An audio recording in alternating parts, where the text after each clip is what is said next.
No, quick, put the mask back on. There we go. All right, so we are live. Let me pull up the thing. Click on the thing. Get the chat open. It's easier for you to find the thing than it is for me because I don't actually get the. There it is, live. And then, do you want to put it in a thing? And then, do you want to put it in a? Oh, and we're looping. So we got 2 people, 3 people, 4 people, 5 people, 6 people, 7 people, 8 people, 9, 10, 11, 12, 12. Whoa, here we go. All right, and then let me edit so Kriski's in the title for real this time. There you go. Man, your thumbnail is so much cooler. Like, your YouTube channel thumbnail is so much cooler than both of ours. Does have a really nice one. Yeah. We're talking about you, Kriski. Who, me? Yeah. No. Yeah, yours is way My cooler. thumbnail? You're like a channel logo. Oh, no. Yeah, it's cool. It's very amateurish. Mine's the yellow a box fucking is dog that recognizable. Delta 34 did while we were all drunk in 10 minutes. Not you. Actually, it is you, but... Oh wait, you mean the little icon in the corner? Yeah, the logo.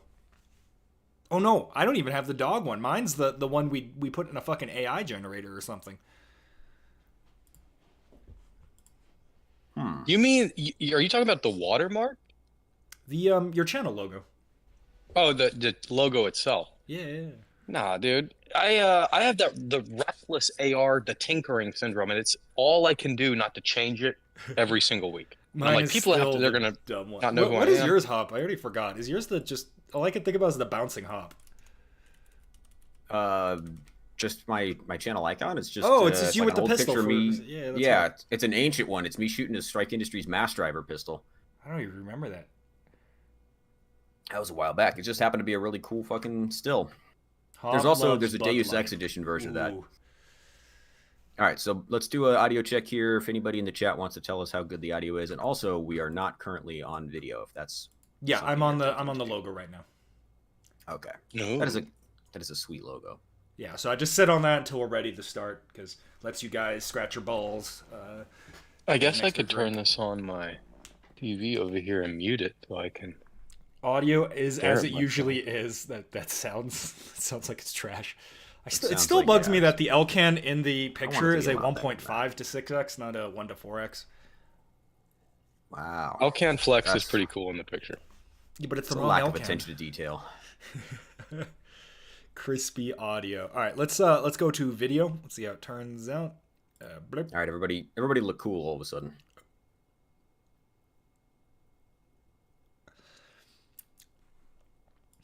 Cool. I think not audio's good. Everything is good. We are good.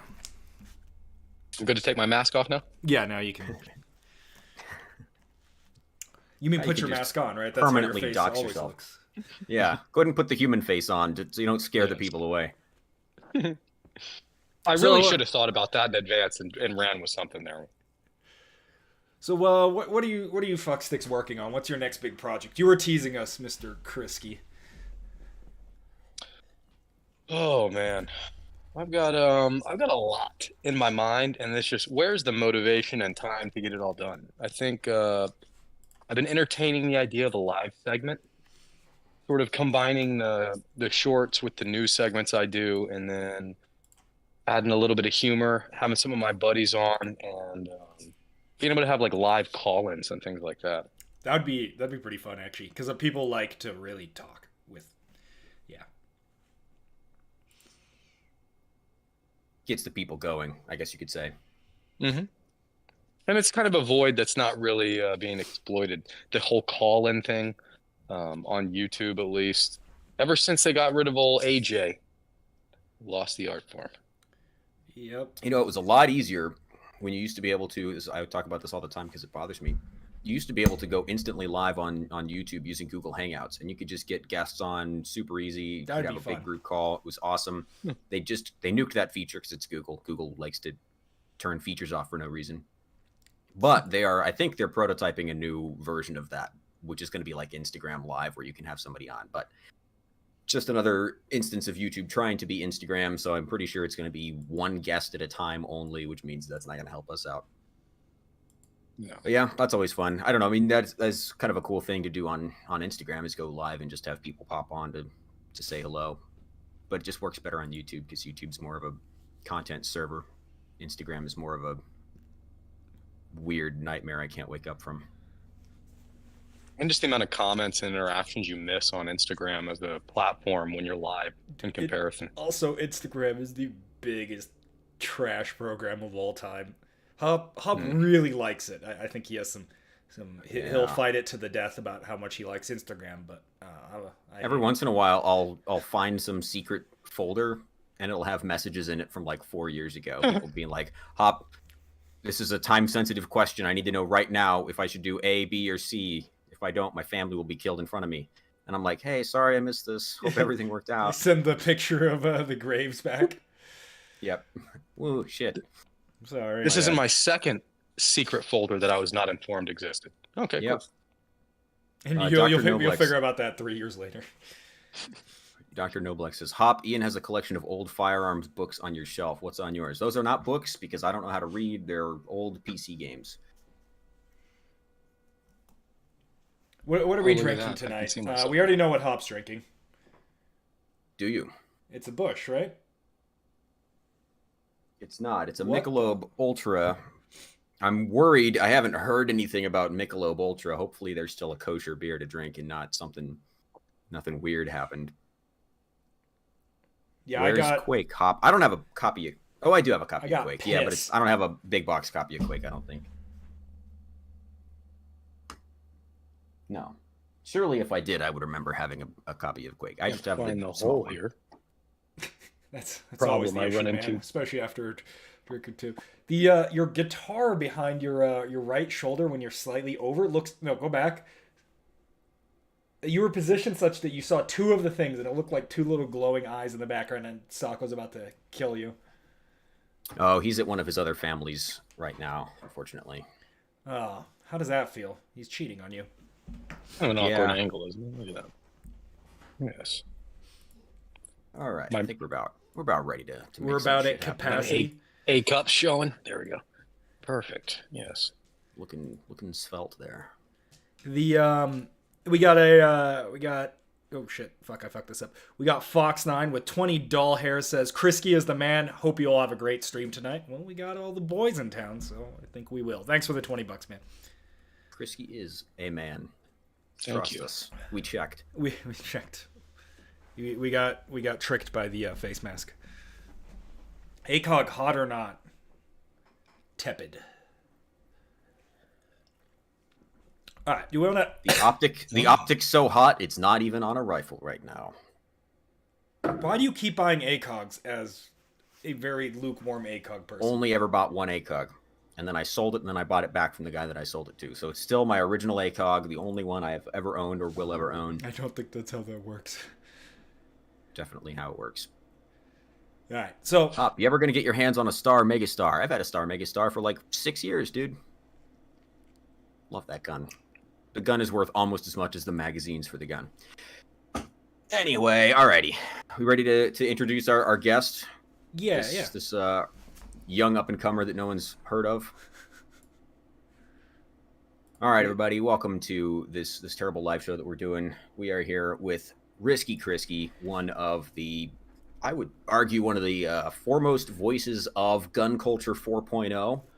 I didn't know it was 4.0. I thought we were still on 3.0, but I checked Instagram. Apparently, we are now on gun culture 4.0, and Risky Krisky is one of the biggest voices on YouTube and Instagram, I think, in that space.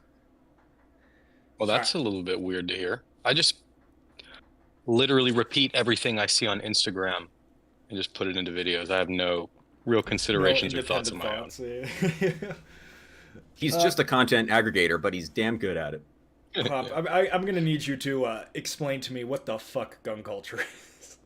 Yeah, so the whole gun culture 4.0, I thought we were on gun culture 2.0. That's the way that I thought of it, was like our first version of actual like gun culture is fairly young, in my opinion. Like, we didn't really probably start having a widespread gun culture like in pop culture and stuff until probably like the mid to late 2000s. So in my mind, the first version of gun culture was this like the zombie tactical craze, you know, like green guns with blood splatter, and everybody was like, you know, putting the zombie response vehicle stickers on their Tahoes and everything like that. And that was the whole point of it, was like it was a socially acceptable way to go about prepping because you just pretended it was ironic. You're like, oh, I just read the Zombie Survival Guide by Max Brooks. Or an analog to mowing down Americans. Yeah, and zombies can be anything. Zombies can be consumerism, or zombies can be liberals. Like whatever your personal boogeyman was, you're like, I'm just a zombie survival prepper, and It was the Minecraft of its time. Guns. Yeah, it was the in Minecraft of the mid 2000s. So when I thought Minecraft that that's to me that was gun culture 1.0. Really? And then we moved now into 2.0. But apparently it's being called gun culture 4.0. So the best that I can figure is gun culture 1.0 would have been like just the first 150, 200 years of the country's existence, where it was all about everybody owned a gun because that's just normal. And, you know, that was gun culture 1.0, was an utter lack of any real pretensions to tactical shit.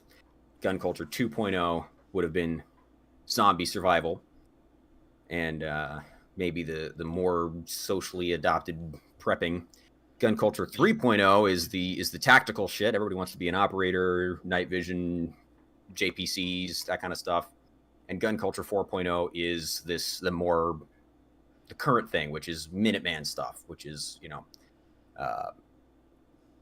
kind of bringing it back from the tactical and more into, I don't know, instead of operator stuff, it's more like infantry stuff. But that's probably where Mr. Risky Krisky could enlighten us. I think that's a great way of breaking it down.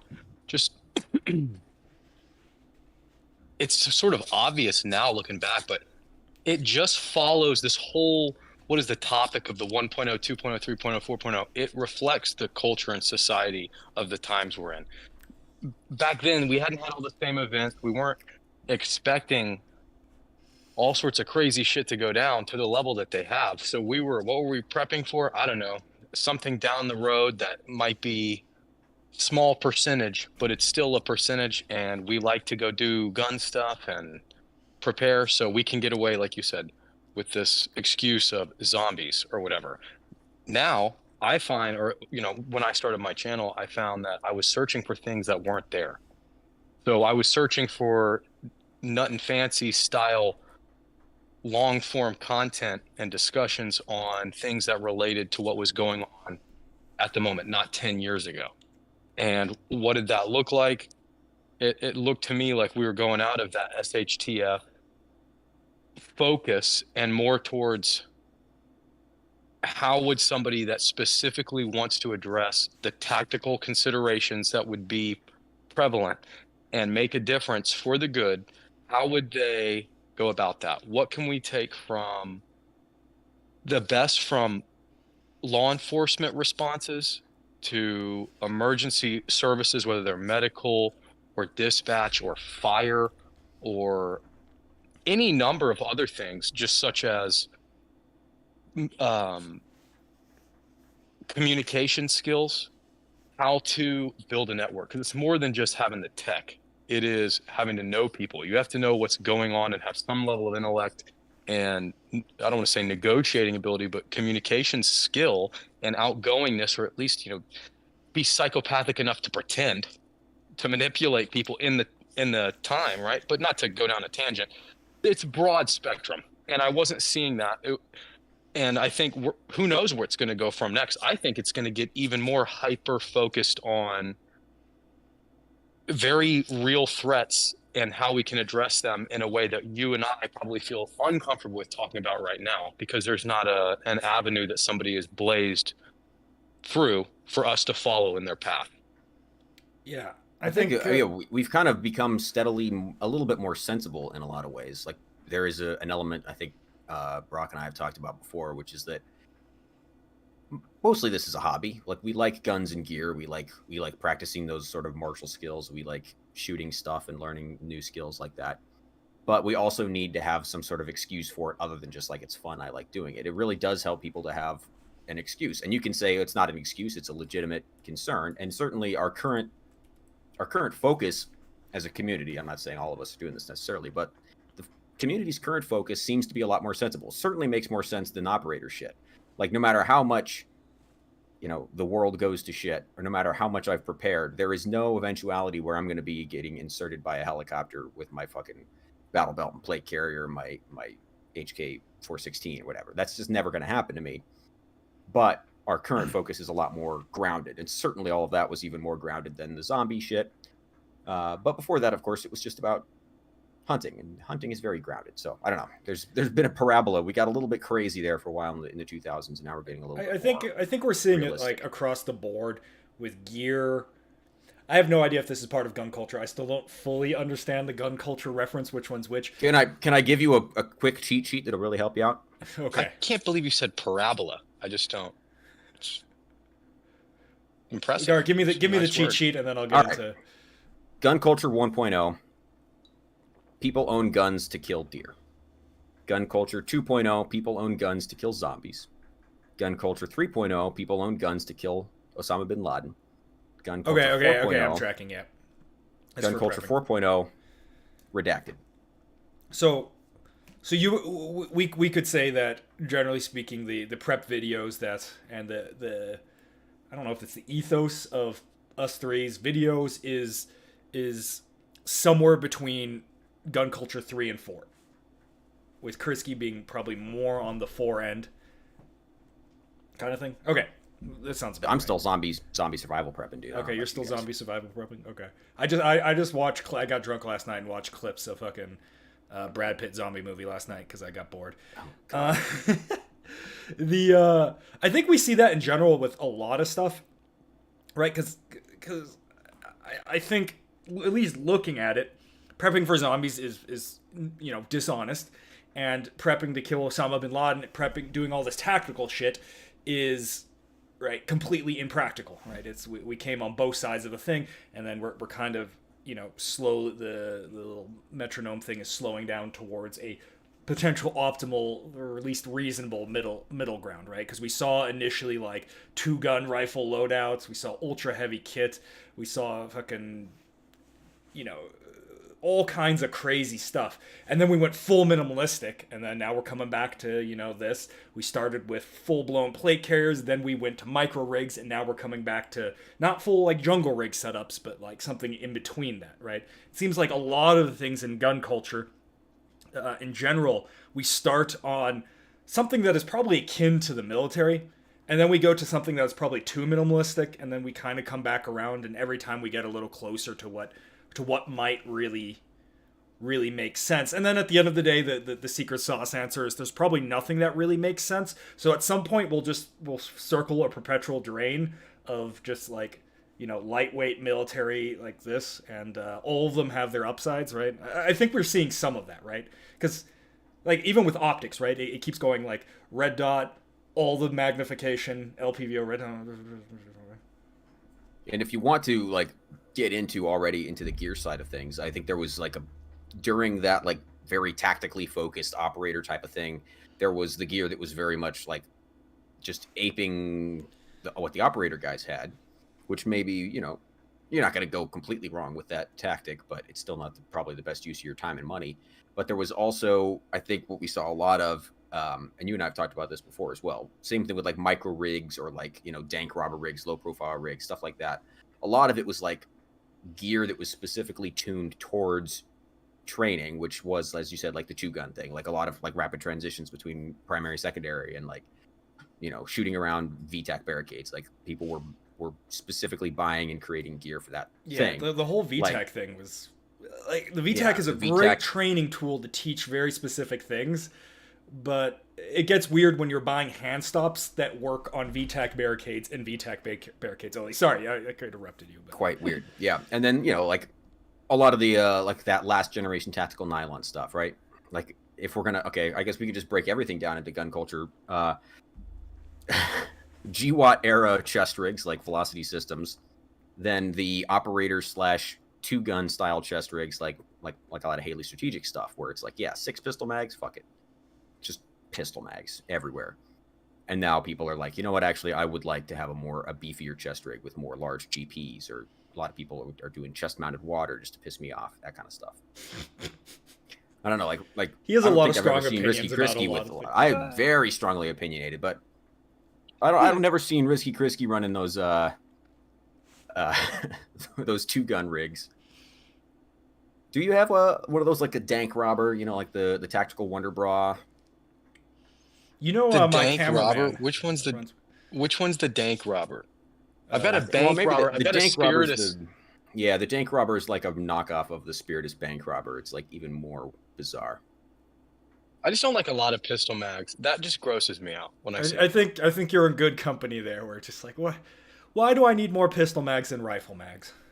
Like I'm putting a flashlight in a Leatherman. I don't need the 4 other. Yeah, I need to pistol find mags. like. Oh, I guess I can buy that battery adapter thing where I can put the batteries and put that into one. You know, a Snickers bar seems like a great idea. We'll put that in this one. Ah, shit. There's Saved 4 all more. this room. Putting pistol mags on my chest rig. I can put the rifle mags back on my belt. Let's put the yeah, there you go. Let's put the 5.56 rounds aligned horizontally in one of the pistol mags. Oh shit. Yeah, I feel like that's. Yeah, I don't know. The sustainment craze was the first thing that we really saw, I think, was the canary in the coal mine in a lot of ways. People being like, yeah, these fucking micro rigs are nonsense. Let's go get the Plat Attack rig. And then everybody who bought a Plat Attack rig kept it for like a week and a half. How long did I last on mine? I got it, and then I 2 messaged weeks. you 4 seconds after. This does not work at all. The big one. I almost bought one. There are It these was never in stock. The pontoons one I that are wanted. like this big. You can, your arms are like this at all times because there's this huge pontoon on both sides. And I think I they're can't meant do all to that. go over like armor, maybe, because that's the only thing that explains it. Because otherwise, the thing is meant for like this just beast of a human being. Otherwise, like you have Isn't it to. Like, Australian? yeah, it's Australia, so that might explain some of it, right? Aussies are big lads. Good, They strong are farm stock. large lads. Yep. And then U.S. Special Forces are all getting doped up with HGH, so they can all wear those rigs. But for us, you know, Humans. extra medium folks in continental United States, we gotta slim it Bro, down. I a little move bit. up the Swift clips on everything up 1, and I hate it. I have no choice. It can't get small enough. Yeah, I'm kind of a. I hate to use this term because Hoff got really drunk once and used it 7 too many times, but I kind of have like the base centrist point of view. He was really drunk. We were all really completely fucked. I up. love to describe myself as a base centrist because it makes everybody mad. Especially when you're just like, okay, that's a. You didn't even have a base centrist position, but That's just what I say to defend myself when I disagree with everyone. we were talking about optics, and he's like, from the base centrist position, honestly, just red dots are the way. Like, wait, hold up. That's another up. aspect of this, right? Red dots are still the most sensible choice for a civilian defensive No. carbine, Oh yeah, for but yeah. they're not a good combat optic. And now everybody's like, "Hey, I want to put some fucking combat optics on my guns." And ACOGs, baby. Yeah, that's kind of why I view myself as maybe assuming your definition is correct, like a gun culture 3.5 kind of guy. I do think, and this will be in a video coming up, I completely blacked out in the last month and made 8 videos. And then I promised that certain videos would come up, so all of my, like, POU videos are getting shoved rearward. Some of them are, like, 4 months since, like, they're just sitting there unlisted. But I think there's a lot to be said about, like, just, you know, a very practical, realistic setup. But I think every once in a while you need to crack the glass and go full LARPerator. I think there's some value to go full LARPerator mode, having the ability to work with a team and, like, really put down a base of fire and be that fire team, versus in most scenarios I argue that's a terrible idea to do, right? Having prolonged gunfights is not conducive towards your team health. Even if you win those, the attrition rate is wild, right? Even a 20% attrition rate means you're fucked in like 2 months or something like that. So I don't really like the fantasy of, quote unquote, I guess, gun culture 3.0 of just approaching every problem like an infantry squad. because the military can take attrition. Military have field hospitals. Military has they have all these things. So I that's why in a lot of my things I'm like, it doesn't make sense to prepare like this. But the flip side is, like I said, sometimes you need to meet a threat with a threat, or you need to do like a force reconnaissance kind of thing, or something like that. Sometimes you do need to do something like that. And I think it's harder, despite what people say, it's harder to do the infantry thing than it is to do the other thing. That's why, you can prep for that and then scale back as needed. This might be something to get Brisky's input on as well, but the idea of the operator version of prepping is sort of, or just training or gear acquisition or whatever, does seem like it's more well suited to individual or very, very small group activities. Like that is, I think, the main reason people are kind of wanting a pistol, because they're like, it's just me probably with my fucking 6 AR mags and my pistol, whatever. Those are the only 2 guns in the unit, because the unit is just me, some random fucking guy in the middle of an apocalypse. That does seem extremely unlikely. And that's why I suspect that people are really taking a hard look at it, being like, the odds of a situation in just regular civilian peacetime requiring the use of carbine are incredibly small. So if I'm actually going to set up a rifle for serious purposes and practice with it and everything, you know what? I should probably set it up for a more realistic or a more severe scenario, which is where you get to more magnified optics and stuff like that, and less focus, for example, like on suppressors. Like a suppressor is an amazing thing to have in a lot of scenarios, but if you are operating in a really large group, it becomes a lot less important. So I guess that maybe that's the question then, Chris Keys. Like if you are, the Minutemen concept relies on a larger group of guys, which means necessarily community building, and then it's less about stockpiling a bunch of food and water and MREs in your garage and more about building community gardens and knowing your neighbors. I think one thing that I'm very happy that we've gotten to this point in the culture as a whole is that people are starting to understand how nuanced the decision on what avenue you need to take, or what loadouts, or how you go about. Do I go tactical? Am I going full on tactical LARPerator? Am I going? Do I need to be having a pistol on me and E&Eing, trying to get somewhere else because I'm just by myself? Like having to look at all these possibilities and realistically addressing what your capabilities are and your limitations. I think people have finally found that the threat is so real out there, whether we can identify the exact nature of it or not. People feel it. Something is coming. And the more they get into this, the more they realize, I need to train more. So they go out, like we were saying before, they like guns, or they want to get into it. And what's acceptable? The zombie stuff. We got, Walking Dead, crap like that on TV. So we can talk about zombies and pawn it off on that. Well, then the more you get into it, the more you realize, I'm carrying too much stuff, or I'm trying to emulate these guys because these are the most badass dudes I see on TV and movies and in the other culture around. So I want to be like them. And then you realize at some point, or maybe that's what we're trying to do here to some degree, is point out that doesn't apply 100% to you. And to get to the point of like, I think most civilians should be excellent, superb with a pistol. That should be your number one priority, and that will help you be better with a rifle. But your odds of using that are through the roof compared to a carbine, compared to a defensive carbine in your home, right? Not even compared to Minuteman, crap like that. So realistically, that EDC, having situational awareness, not going and doing stupid stuff, understanding how to maneuver and how to approach situations safely, and then branching out from there, you might realize, it's unrealistic for me to think I'm going to have all this ammo on me and lay down a base of fire, because I don't even have friends to do this with, or I only have XYZ in preparation for this. That would be leaps and bounds down the road. You got guys with plate carriers and battle belts and ballistic helmets and nods LARPing around thinking that they're going to make a difference, and they don't even understand the basics of how to stay alive or how to do fundamental basic infantry tasks, which they're skipping over. They're going straight to LARPerator SEAL astronaut, and like, bro, you don't even know how to pack your rucksack yet. do you even know, are you even going to use a rucksack? Like we haven't even, we're so far ahead of ourselves. And I think people are slowly coming back around to that because they've, we've been up and down this roller coaster. And I think just going at it from the most base practical standpoint, what are you going to have to use? Probably a pistol. That's probably the most realistic thing. You can move in and out covertly with it. You can protect yourself. Get good with a pistol. If you're going to dump money in training, do that. Then work up to the carbine. But make sure you have food for your family. Make sure you have a place that you can go.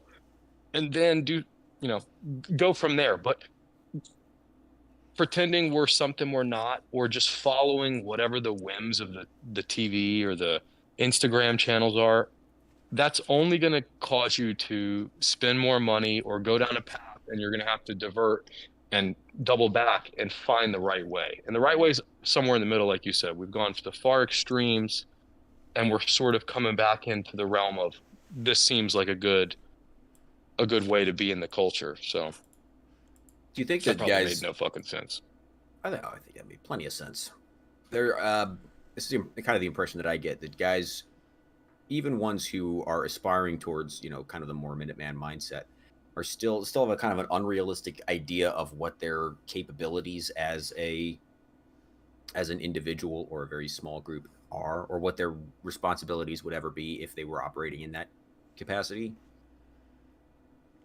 I don't know. That's something that I feel like I've noticed is people being like, well, if we're going to be Minuteman, we need to be able to completely fulfill every single role of just the modern United States line infantryman today. So that doesn't seem right to me. I don't think there's a historical precedent to even suggest that partisan forces or Minutemen or whatever are actually going to activate so fully that they just become a unit of infantry on the fucking tactical map or whatever, right? Like, I don't even know if that's historically accurate either. Yeah. So I like to distinguish it, and I don't know if anyone else does this or not, but like militia or just armed prepared citizen, I really like to keep the Minuteman thing a little bit separate. My goal is to hold that Minuteman to a higher standard so that they can be the people that go out and say, I can control this part of my block or this part of my county or my little area or my neighborhood because I have all of these things that I've done in advance. I have prepared. I have the area studies. I've made the connections. Almost, I don't want to say a warlord, but putting it into a context of what we might face here. And that's just one part of it. That's assuming it's full on tyranny or collapse and there's no other larger force coming in, right? It could be something totally different. It could be, it could be an invading force potentially. So then it's not the same mission set, if you will. But there's never a time that I've seen that the civilians are just up and then full on infantry. Even in the Revolutionary War, it didn't work that way. So we have to understand what is that Minuteman. He's not going to be, what I would like people to do is he's not just going to be the guy that can do the bare minimum. I want to get them to the bare minimum of training so we can have somewhat of a standard. But I would like them to be able to gather intelligence, to be able to give reports, and to be able to make connections and be that regional, whether it's very small, tight-knit, or state level, depending on their level of influence, be that person on the ground that can facilitate some line of effort that's coordinated in a way that I don't know if we have available to us at this point in time, because we don't know what's going to happen, right? But they can be that force multiplier, that facilitator, that liaison between the good guys locally and the good guys elsewhere. I think, and they can act, and they have the abilities to actually change and make a difference on the ground. Sorry. I think say, like, just hypothetically speaking, let's say that you have like a group of 4, 6, 10, whatever guys, and you go out in the woods and you practice your react to contact drills and movement stuff, and you guys are working together like a well-oiled machine. Some shit happens, and then you guys show up to put a roadblock up in your community, and nobody in your neighborhood knows you or recognizes you. You're not going to look like the good guys protecting the community. You're going to look like a bunch of psychopaths who just like all of a sudden show up in tactical gear, and no one's ever seen you before. They don't know who you are, or if they do know who you are, they've never known that was a thing you did, were into, and they've never seen you fucking wearing a plate carrier before. They're gonna be like, holy shit, what happened to Brock? He was that nice Asian kid downstairs. Now he's fucking standing at the front of a building with body armor and a rifle. Oh my God. I guess I'm not going home tonight. I'm going to turn around and leave. Yeah. It's a very interesting position that people Seems risky. don't address. Like, a lot of people want to sit there and think, I'm going to go straight into it. It's like, everyone else has a say in this too. So if you haven't made those relationships or have a line of communication between the people that are going to be out there, you might be setting yourself up for failure and not even be privy to it. So like, I would say less is more as far as going out there, like putting up a roadblock. Let somebody else put up the roadblock, or, talk to people in advance.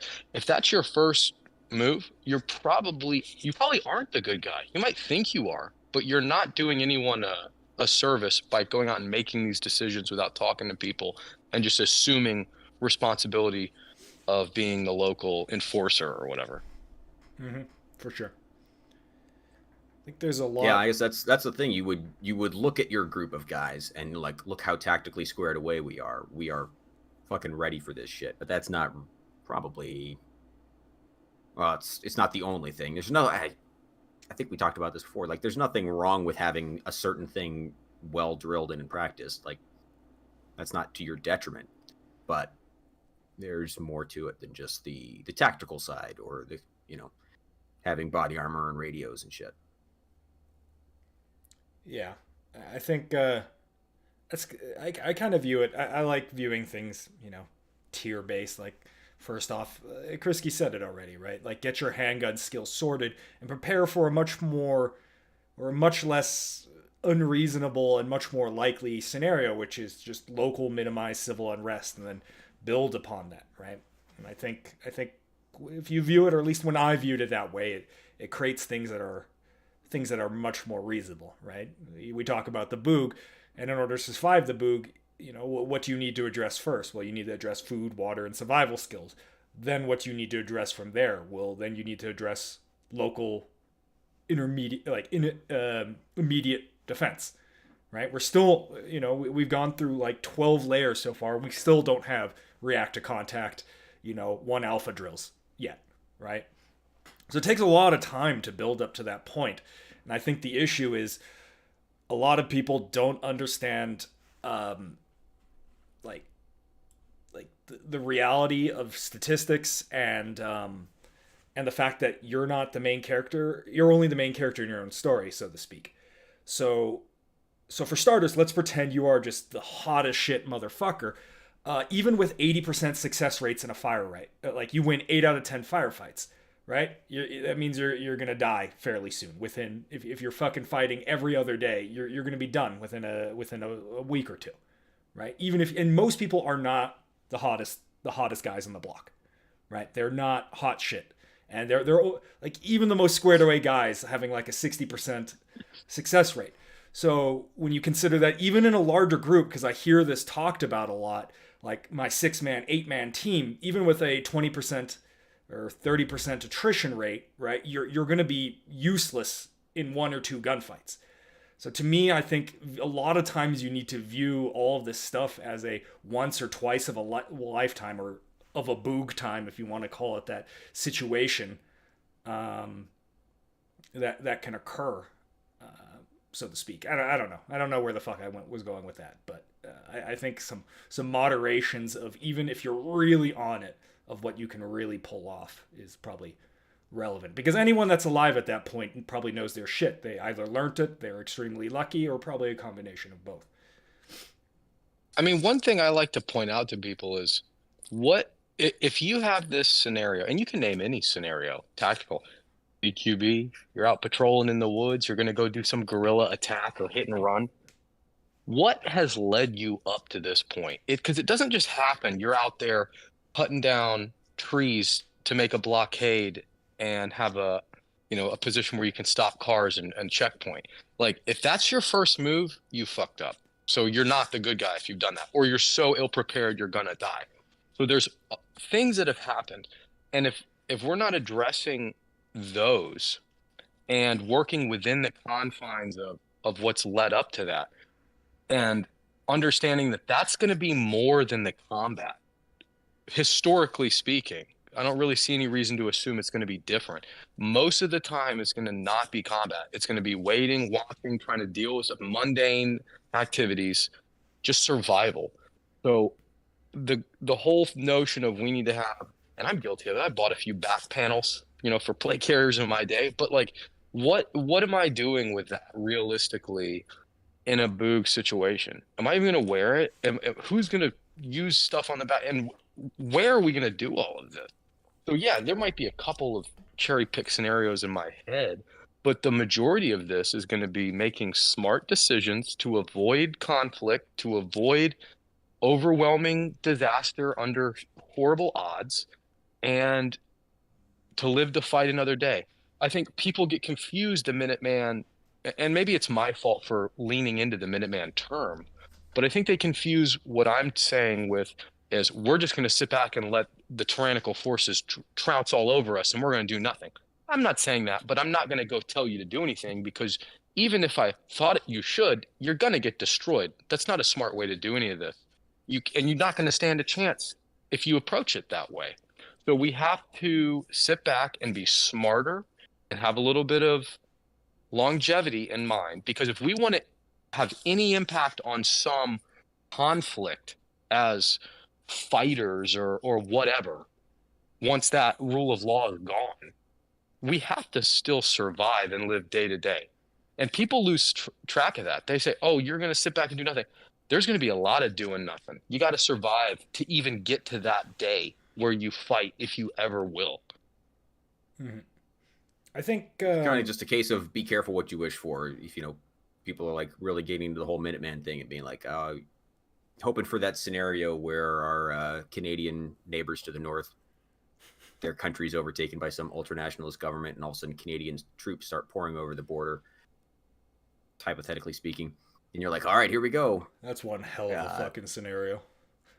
As the colonel would can say, can I get maple leaf reticles in my ear tech? Yeah, exactly. The zombie reticle. Yeah, everybody knows Canadians are shaped perfectly like leaves. Yeah, it's true. Yeah, you're like, oh, I cannot wait to be operating with my crew of 8 dudes that we all practice together in the woods. This could be so badass. Just it doesn't seem like a big thing that I really like kind of stuck with me throughout time is when I got a degree, I forgot what specifically it was, but some guy said the smartest dude is only like the smartest expert in his field is only predicting correctly what's going to happen 60 to 65% of the time, maybe 70% of the time. And you're not that dude. And I kind of apply that with all of my videos and how I approach scenarios in stuff like this. We have no idea what's going on, and I'm most certainly not a smart person, both in this field specifically and at the large. So I'm not going to be very accurate in my predictions, and I don't think most people are going to be very accurate in their predictions of what's coming. Right? We know something's coming. Maybe something won't come, but we know something is potentially coming. So we should prepare for that something is coming. And it makes sense to war game out scenarios, because if you don't, you don't have a baseline to modify your actions from.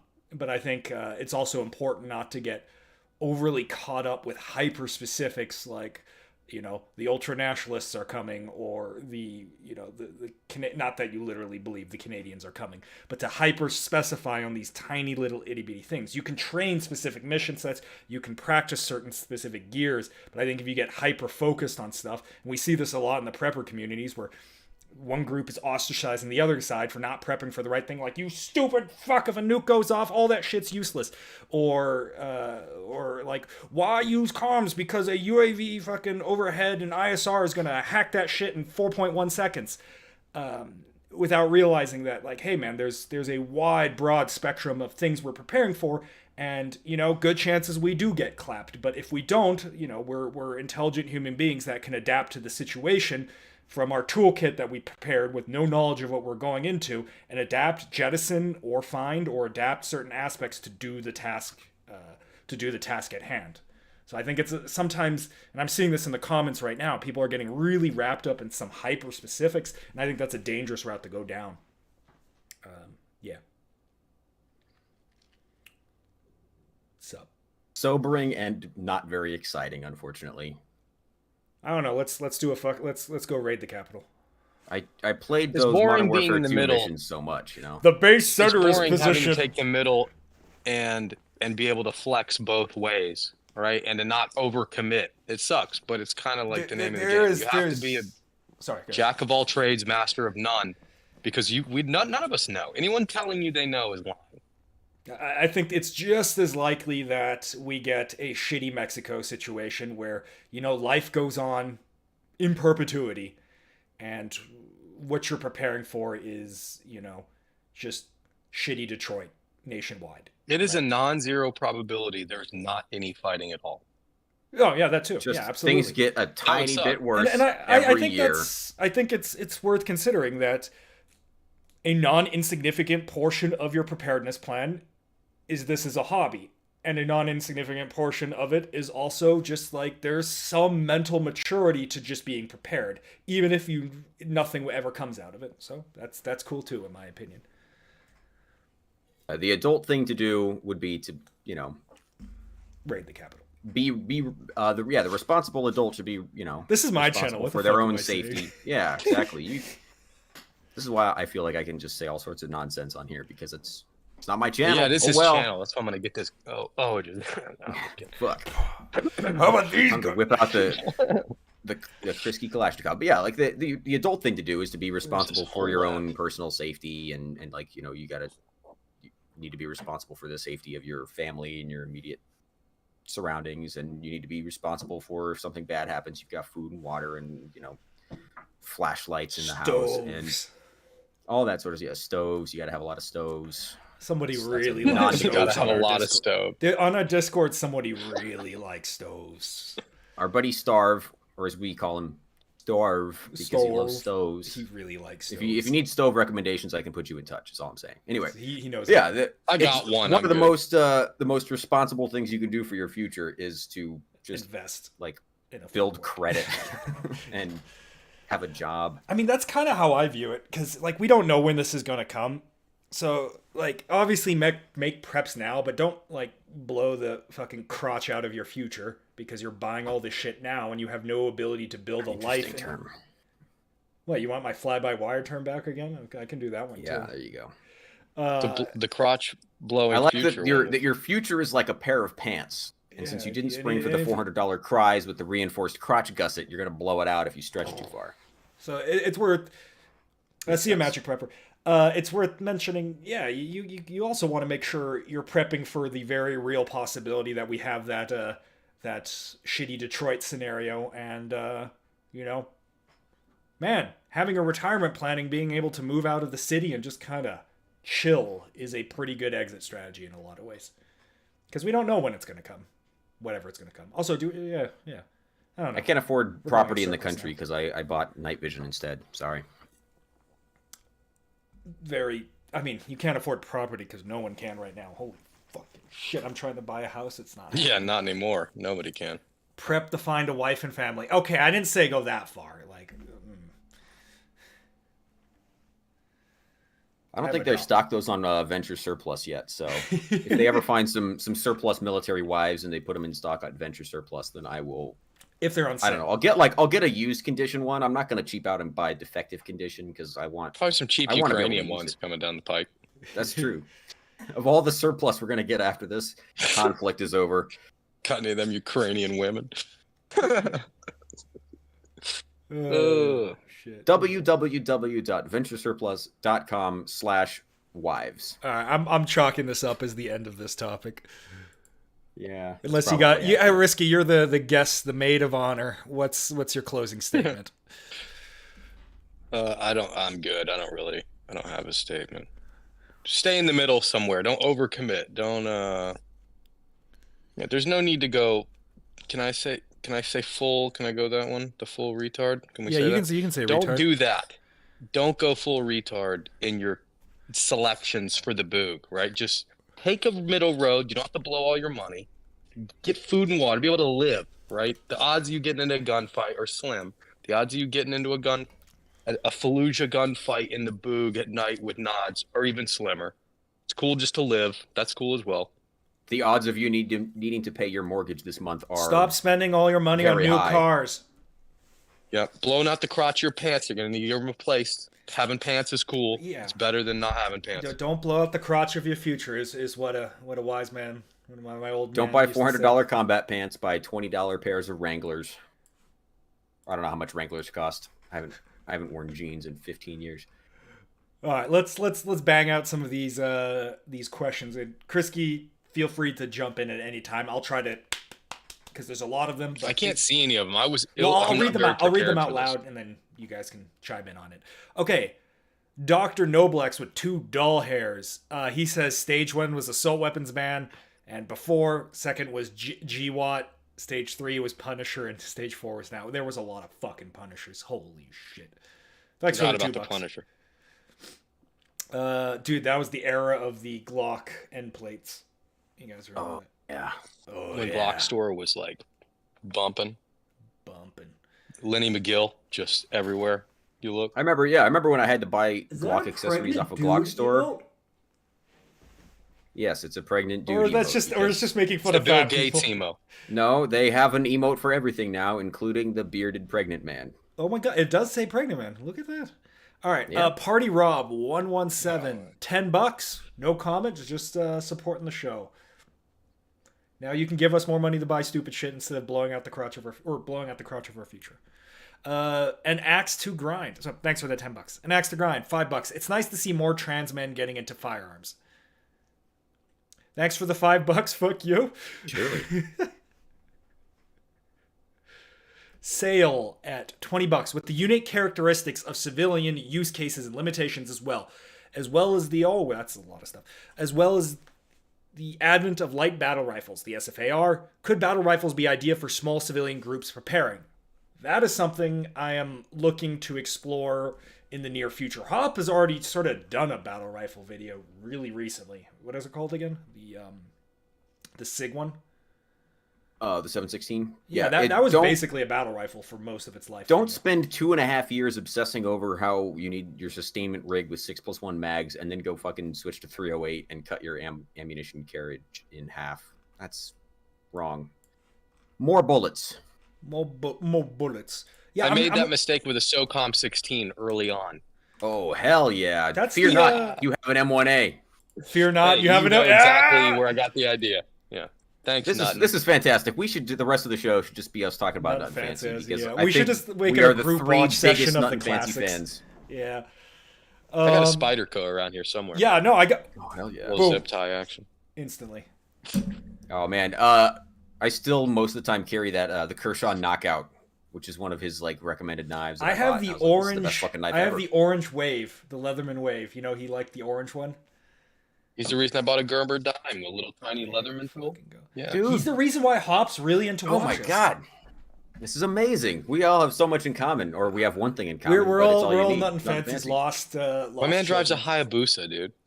Fucking sick, dude. He's going 200 miles an hour on a crotch rocket.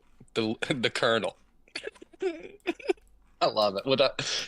With a fanny pack Best. on a Busa. It's Dude, nothing gun fancy. culture It's 5.0 not. is just fanny pack prep. It's just We got gotta to get cuts, like yeah, leather motorcycle, like nuttin' cuts, and we can wear them on our. Yeah, that'd I'm be gonna get fucking one. Y'all don't sweet. have to. I'm gonna do it. All right, thanks, That's Sal. like, for I like the Nut and $20. Fancy because he's like alternate reality version of my own dad. Like Mhm. my dad is exactly like that, except my dad was never into like guns and stuff. But other than that, he's like the same fucking guy. Also, this ties into my theory that for a while I used to think that I was Nut and Fancy's illegitimate son, but turns out that's probably the timelines don't quite add up. Like it's close, but nah. Like Otherwise, you could've know, been Nut true. and Fancy's got a pair of denim shorts and grass stained Nike Monarchs he wears around. Like you know he does. He has to. Best all the better to Zooter with. Oh my god. Not rules. You both should do a rant on video. Get me. We've had some spicy rants off hours where I just get really fucking pissed off or something. One day. Spartan 825, $5. Do you guys think the new hotness will be a return to belt-mounted Alice Deuce gear style and a loadout, but in a more modern style? No. People go to shotguns next. That's the next hotness. Man, Yeah. dude. Okay, so Revolvers. speaking of a dream gun that I should probably never buy, what is Fast it called? 12. The huge espresso that uses 12 gauge from Santico. The Salvo 12? Salvo 12 Oh, on a semi-automatic the rectangle. shotgun. Oh On an AA-12 or no, a just USAS like 15? like whatever tube fed shotgun's fine. Could you ever buy the USAS 15, or was that like No, I don't military think or so. export only? I think that was only in video games. I don't think I've ever seen I don't even. I've anybody. never seen. Well, I mean, okay, Dream Shotgun Neosted 2000, baby, because it's basically the shotgun from Halo. There you go. All right, thanks, Spartan 825. Speaking of, wasn't there a guy called Spartan something that got arrested in California for being a national? There guard? was. There was. He is now the camera guy for a famous YouTube channel, but I don't remember which one. It's probably Admin Results. Okay. Michael Black, $10. This live stream is proudly sponsored by the LGBTQIA. Are those just made up letters at this point? No, Thanks for the 10 those bucks. letters have been in use in the English language for a very long time. Oh, really? Oh, okay. Yeah. You know I'm illiterate, so. They haven't added any letters to the alphabet in a pretty long time. Not since back in the Roman days when the V and the U were the same letter.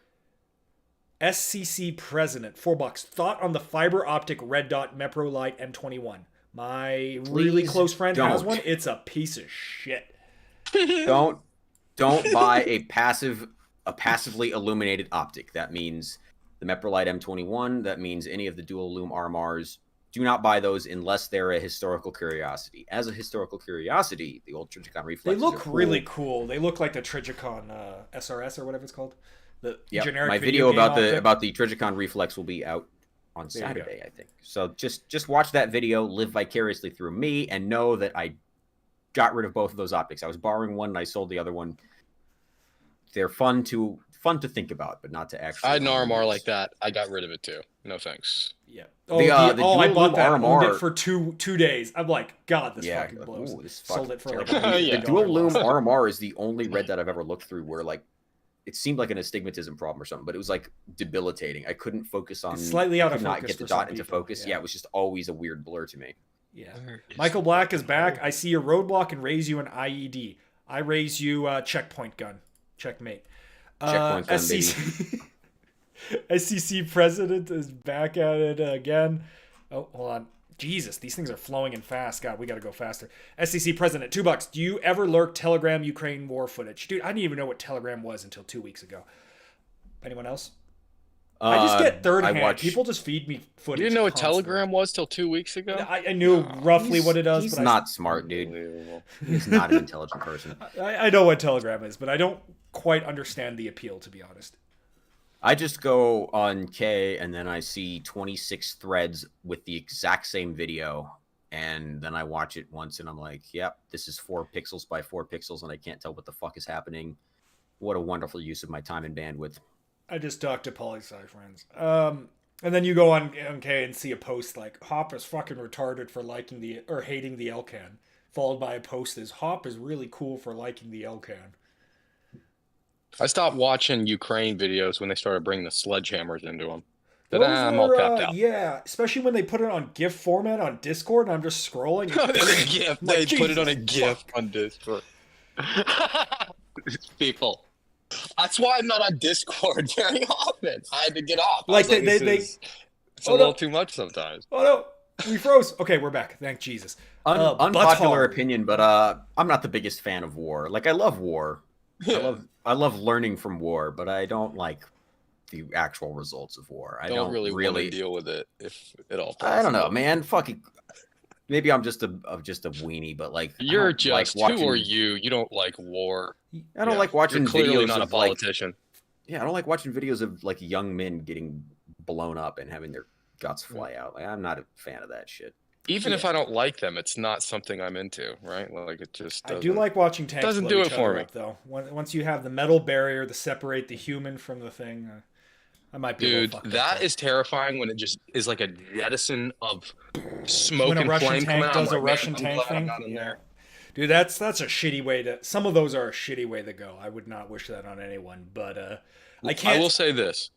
I'll say this as a former, and I'm that guy saying my fire experience would say that that is so hot, so fast. You would just get It killed ain't that instantly. bad. It ain't that Yeah, bad. but there are It's so other quick. scenarios where like a oil fire or something where it'd be pretty shitty. A Russian tank going up, like you're not feeling that. Well, my War Thunder experience tells me that if you just hold down the F key, it'll replenish your guys and repair the tank automatically. So it's not actually as bad as you think. Okay. I'll try that next time I'm in a Russian tank with an armor blowout.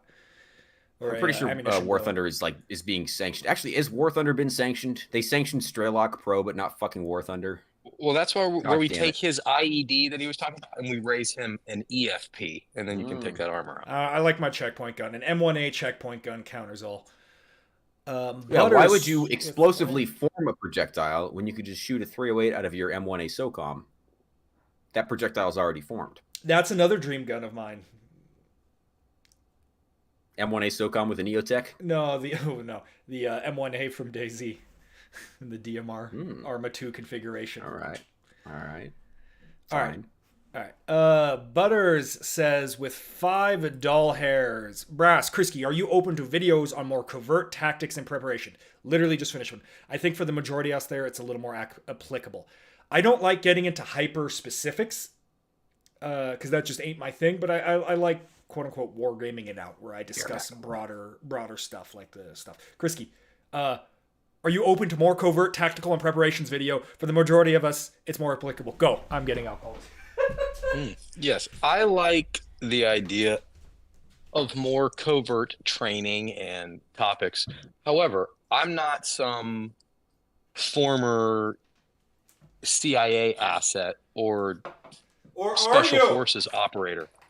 So for me to sit there and just divulge into tactics at some extremely high level, it's going to be it's not really going to be true to who I am, right?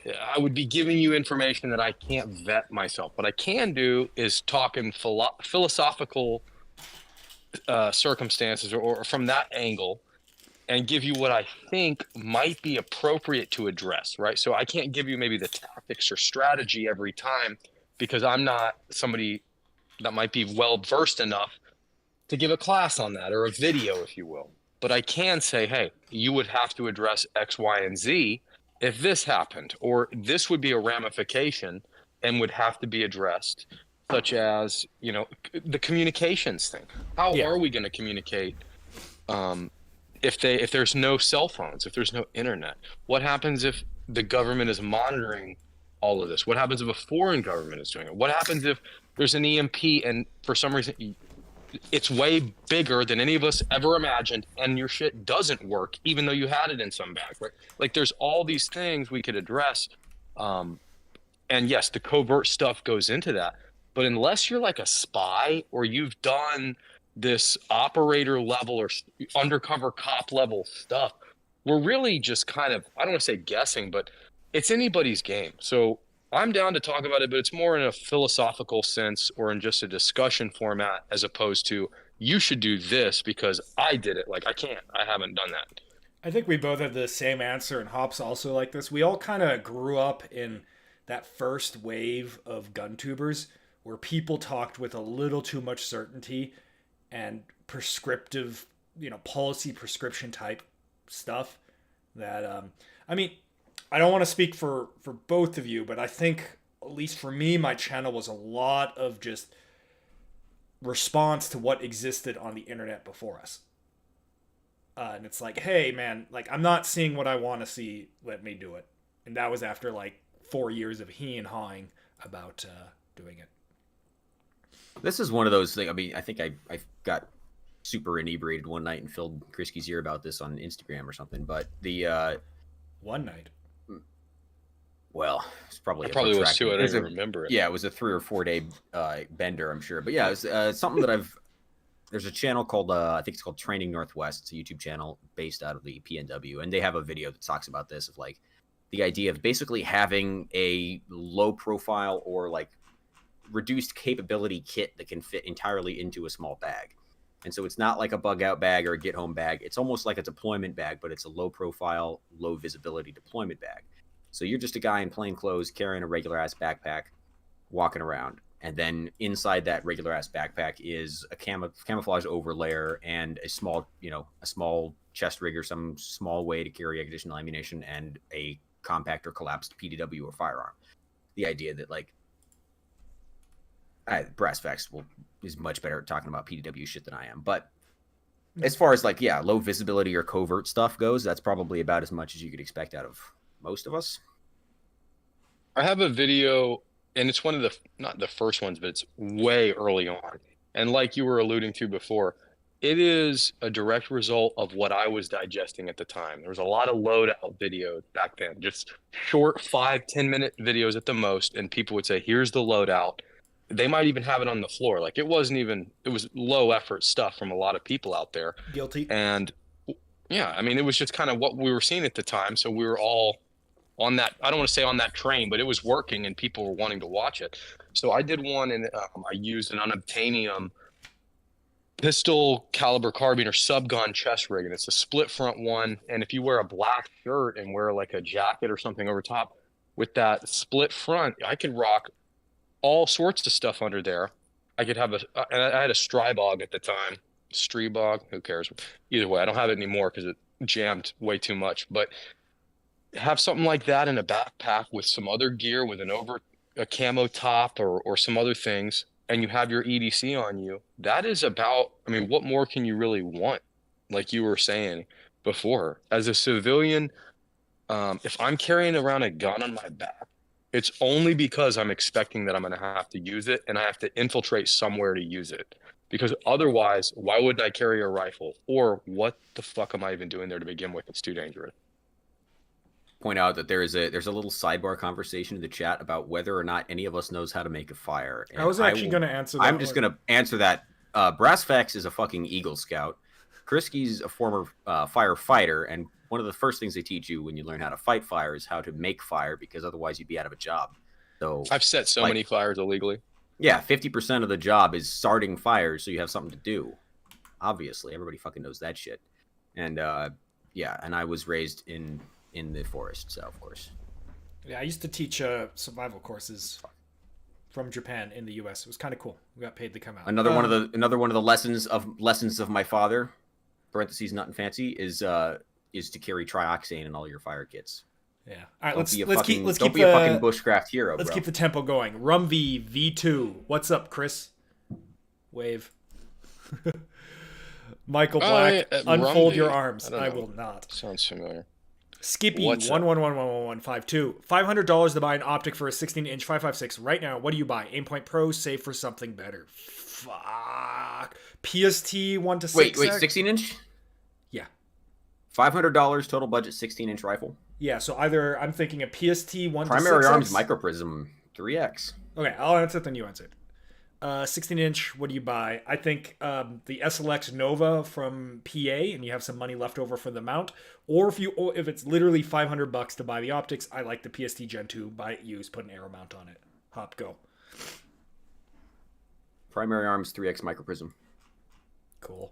I don't trust budget LPVOs anymore. They only last about 5 minutes. Yeah. Did you like the micro prism when we tried it? Okay. Grisky, do you want to take that one, or you're not really as much of a gear guy, right? Like, I say go with the red dot. Such a gear guy. Oh, he's a gear guy, but he doesn't get. Okay, I'm sorry. Fuck. Or get is it 1 to 4 or 1 to 6 second focal plane from primary arms. Okay, yeah, that's the one I mentioned. And a good mount for it. Yeah. Could you suck? Could you please tell Krisky to read "Creature from Jarek Island" by? I'll just put it in chat. I can't read. Yeah. Oh, books on tape, dude. Tape. Shit, man. Like 99% of our audience doesn't remember tape. Where you have to rewind the fucking thing. Just flip it around. Well, moving on. Thanks for the donation. None of us are old enough to remember the days where you had to manually rewind a tape. Be kind, please. Rewind. I remember I recorded the Dragon Ball Z finale, and then my parents didn't realize it, and they wrote over it immediately afterwards. Oh my God. And I was so devastated because I didn't watch it. Was it the actual finale, or was it the penultimate? When I say Dragon Ball Z, I don't mean Dragon Ball Z. Sorry, Dragon Ball original, when he's fucking a short dude. A little monk. In German. Okay. I'm old Never enough to mind. where I had a Blockbuster card in my wallet, but I wasn't old enough for it to be in my name. It was just a duplicate of my parents. There you go. Hell yeah. But I I wasn't drive in the there and get U.S., them. so I didn't have haven't that stuff. Okay, Jonathan Gregano, whatever. I can't read English. $5. Thanks for the $5. Yeah, prepping is cool, but can you just tell me what lamb to buy already? Man, that's such a hard question. Hop is having an existential crisis right now, trying to figure out which one to buy. I think I'm gonna do one of those stupid ass tier charts, that everyone does on the internet, because it's the only way to distill the current market in a consumable format right now. It's such a brutal affair. There are two answers. Buy a D-Ball D2 and hate yourself because it's a fat fucking pig that ruins your gun, or buy a Holosun LS321G and just bide your time and hope that something better comes along. Wasn't that soon. the Brass Facts meta like a year and a half ago? Was just buy a LS321 and wait? Still Too bad waiting. you can't get more pursed these days, because that would be 2 more another. weeks. decent Fuck the option. purse. Oh, you don't like the purse. Neither of us like the Hey, pursed. Don't Yeah. use the Switch. My Don't use the Switch. my first video on the channel is Purse 4. Was it? That's how I discovered him. Really, the Pursed was the first one? Yep. I thought it was. If you've never owned a purse, are you even a gun guy? Probably not. You know what? This is all why owned the I'm purse, right? salty about the purse. Is because I sold my purse for $300. I sold and, mine for Yeah. not much. Yeah, I sold mine for like 400. I spent the whatever it was 300 at the time. I And now refused they're to. No, I sold selling mine for pretty recently. $900. Yeah, I sold mine recently, but I refused to sell it for significantly more than I paid for it.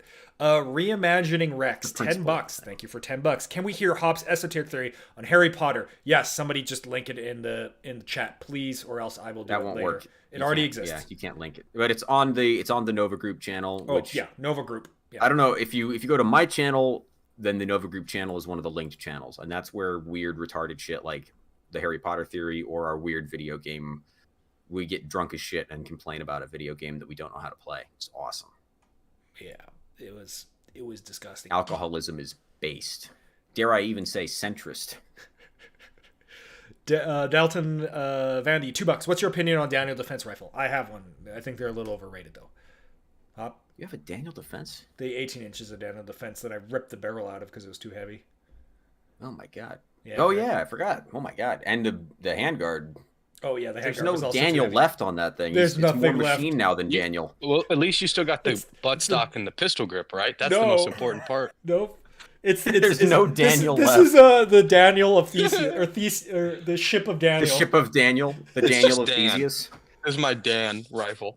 Is it still Daniel Mr. Defense? Mr. If it's Defense. only the upper and Mr. the BCG is the only thing that remains of the original Oh rifle. my god. Mr. Defense will be devastated when he finds out. Old Danny defense over here. Yeah. For 5.5 Canadians thought of relocating from Oh Canada no, to it's one of the ultranationalists we were worried about. They're coming. They're coming for us. We better annex that shit soon, otherwise it's gonna get out of control. Yep. All right. Thoughts of relocating from Canada to the US. Seems like a good idea. You probably should. I don't like Canada. I've been to Canada a fair bit. I mean, it's fine. It's good. This is a long topic. I don't want to get into it, but there's a difference between like enjoying your day-to-day life in a country and enjoying your life in a country. And having lived in like 4 countries overseas, they are very distinctly different things, in my opinion. So you have to weigh that when you want to move. Off course overland. Hop really likes overlanding. Just walked into the shit show. Here's $2. Thank you for the $2. Rummy V2, $1. That's it. Thank you for the $1. I will buy a snack with that. Rummy V2 back at it again. What do you think about the Zion 15 SPR? Probably is fine. Hop, this more your. The Zions, this is probably the nicest thing I could say about it, but they're some of the boringest rifles ever. But that's not terrible because Yeah, for a rifle, that's. nothing about the Zion makes me go like, oh, disgusting, or oh, I would never spend money on that. I'm just looking at it, I'm like, yeah, that fucking exists. Mm-hmm. But I mean, they use, as far as I know, they use acceptably fine barrels. I assume they're ballistic advantage because almost everything is, and they use nice handguards. And other than that, it's just, oof. All right, The name's all right. Yeah, sorry. Bend Rose. Okay, no, I thought this was going to be a bend over meme. Ben, give $2. Read Fry the Brain. I have the book because I buy the physical books because I don't like not buying the physical books. Anarchy Television. Can any of you on the panel even make a okay? Reading Yeah, is we did gay. that one. Human Robot Punk. $2. Thank you for the $2. Whiskey 11-9er. Hop. You're not a fan of men dying. You have no future in American politics. I don't think he has a future in American politics for a lot of reasons. But thanks for I'm the $5. especially not a fan of myself dying, which is why I don't want to get involved in American politics. Really? I swear, you just want to. Every time you get a 10 out of 10 on YouTube on the fucking upload section, you get closer every time. It's not that I want to die; it's that I don't want to exist anymore. There's a difference. Do you just get ass frustrated, Krisky, when you upload a video and you think it's a banger, and then it's like, this video isn't doing as well as your other videos. 10 of 10. Every single video I'm excited about is shit, and all the ones I didn't plan, and I'm like, this video's gonna terrible. fucking suck. What At the top, little every stupid ass single fucking time, fireworks. like clockwork. I can't explain it. It's bullshit. It's so disgusting. It's disgusting. Medipack coming with $5. Thank you for the $5. I bought an EXPS 2, thinking I never have nods, and now I have binos. Instead of upgrading, can I just draw on the glass in a red Sharpie? I mean, you can honestly use a 2 under nods. It's just bright. No, Hop's not okay with it. It's way too bright. First of all, don't fucking buy an EOTech He's already 2 bought series it. He's ever. already bought it. Is the Right, and don't sell it because don't burden somebody else with that shit. So the thing that you can do with a 2 series EOTech is throw it in the fucking garbage, which is where it belongs. Okay, 3 questions left. So unless it's a 2-1, if it's a 2-1, it's kind of cool because it's like it was interesting for a while as the only single dot EOTech, but now that there's a 3-1 out there, the 2-1 is looking a little bit stupid. Okay, so you heard it here. Throw it in the pits of mortar. Thanks for the $5. Throw it away. Division Devon, $5 for the beer fund. I don't really drink beer, but I will buy hard liquor. Half of that goes to Hop, for the record. Whiskey 11. Yay! Just a correction. Thanks for the $2. I think we actually got what you said, but $2. That's more alcohol. 2 more questions. Human Robot Punk, $2. Ask Hop, Mad Cat or Timberwolf. I don't know what that means. We don't use Intersphere names, man. It's a Timberwolf. Sorry. Okay. I don't know because the first MechWarrior game that I played was MechWarrior 2, so I learned all the clan names and I like them. And the Intersphere is fucking gay and should get exterminated. Cool. Brass facts. Are you familiar with Arrow Perdition M4E1? I know the M4E1. It's fine. And what's your favorite sling? I like the Flatline Fiber Codes a lot right now, actually. All right, Hop, send us on the next topic. Let's go, and then we'll wrap it up for the night. All right. Do you want to get more into gear autism? And Let's keep it a nice and concise one because we're already punching out on quite some time here. That was a lot of fucking questions. We're at 50. I believe we're at 50 minutes. What are we at? We are 1 hour and 20 minutes. Yeah, let's keep this one under 2 hours, shall we? I guess I'm kind of curious about you guys' perspective on the guns and gear that you would buy as a prepper-minded person versus a Minuteman-minded person versus a zombie survival-minded type of person, because I feel like there's a lot of conversation of like I'm a disaster preparedness type of person or whatever, but nobody has seemed to touch on the most important utility firearms that you can own as a prepared human being, which is a .22 rifle and a shotgun, because they're so uncool. Like, I get it, man. Shotguns are so. I don't know. They were pretty hot there for a while. You guys remember the video? The top 4 firearms you have to own, and every single time: AR-15, handgun, shotgun, .22. You guys remember Ruger 1022? Except no, don't buy a Ruger 1022 because they don't fucking work.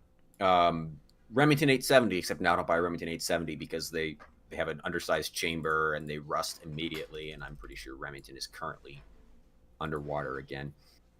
But yeah, no, I mean, like 22 long rifle. That is one of the ammunition types that you can afford a shitload of. You can shoot a lot of it. You can carry a lot of it. It's pretty reasonably effective.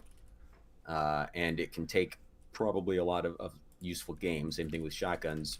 Shotguns are incredibly useful utility guns.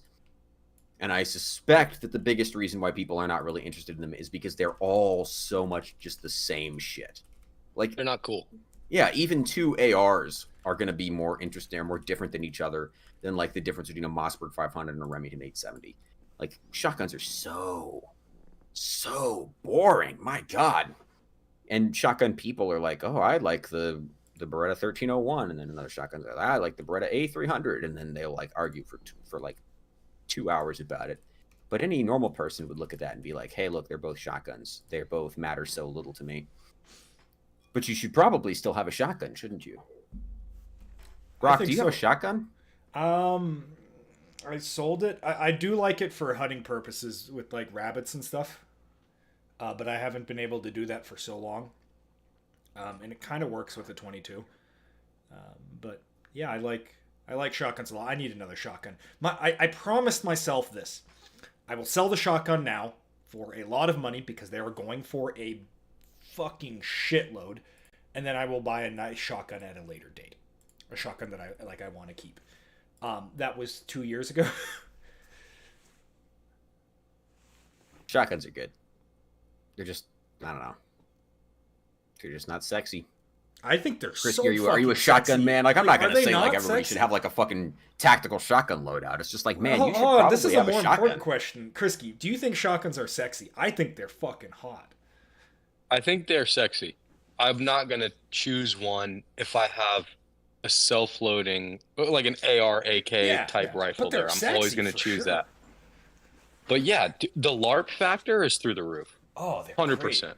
Shooting them is fun. They're cool. Yeah. My favorite is like a 20 gauge side by side or over and under, where when I break it, they pop out. And the smoke trails so out fun. after it. Oh, Yeah, dude. yeah.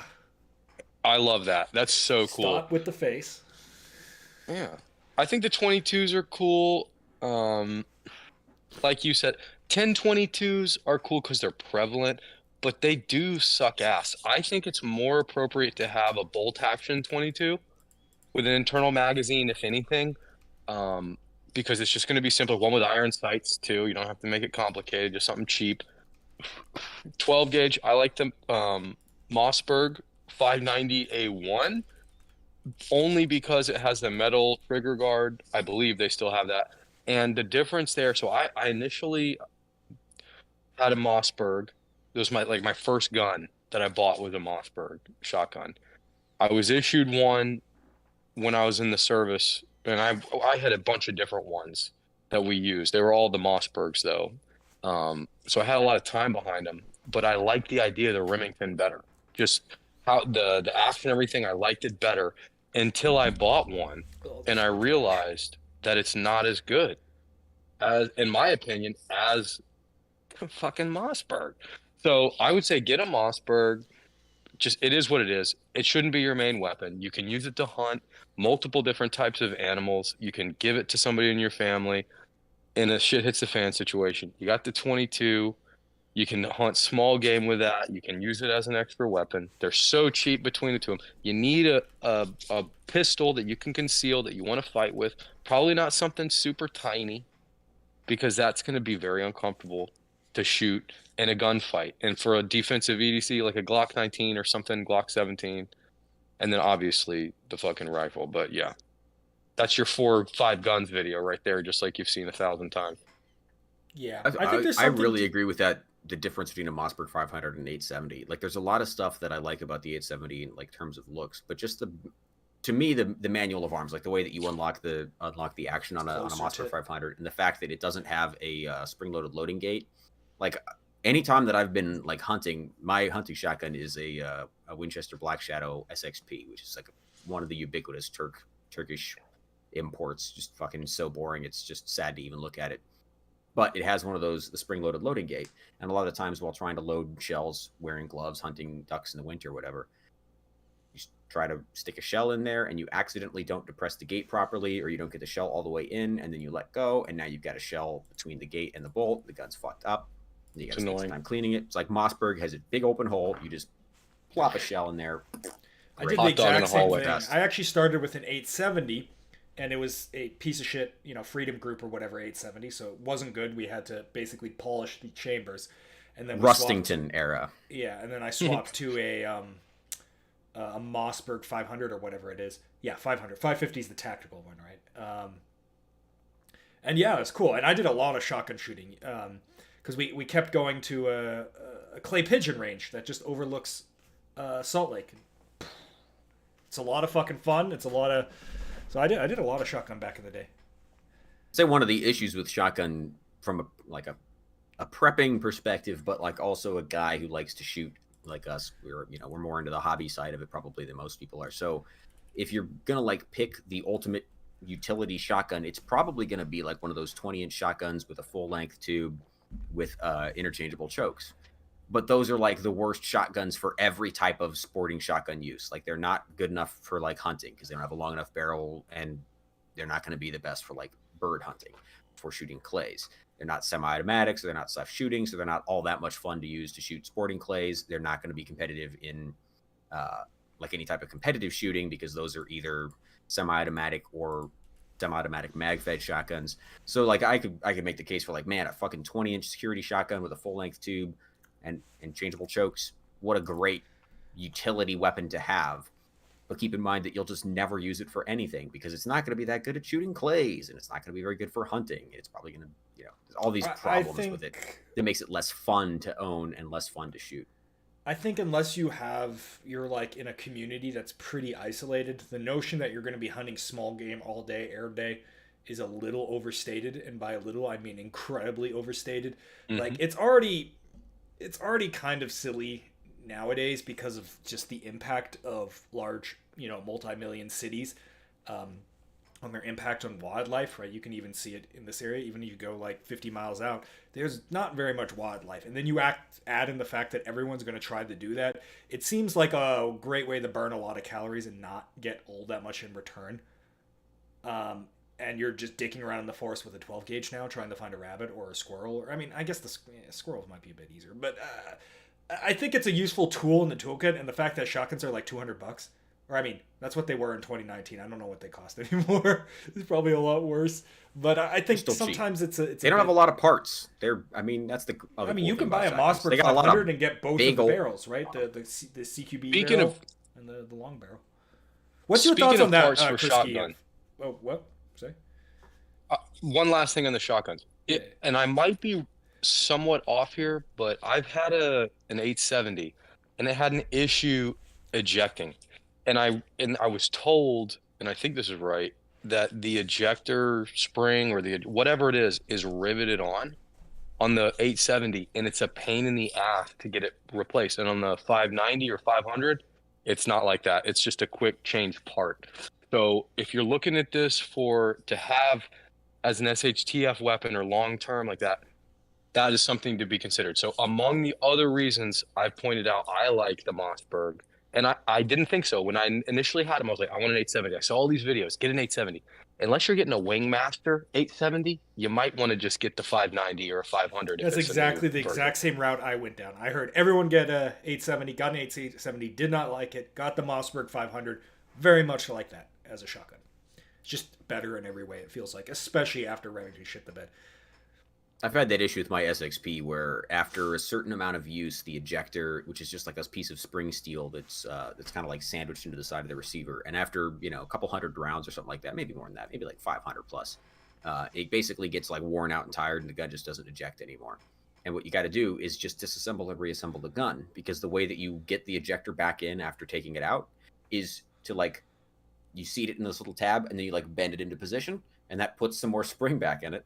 And then it's good to go again for like another couple hundred rounds, which is like it's a bizarre thing that like I never anticipated. But yeah, it's just one of those like, man, I saved $50, probably $50 to $75 versus a Mossberg. And I was attracted because it has an Invector Plus choke system. And I was like, oh, those are better chokes because they're longer and they're stupid reasons. I think to really ties back around to answer the question, guns, prepared, like what guns to buy.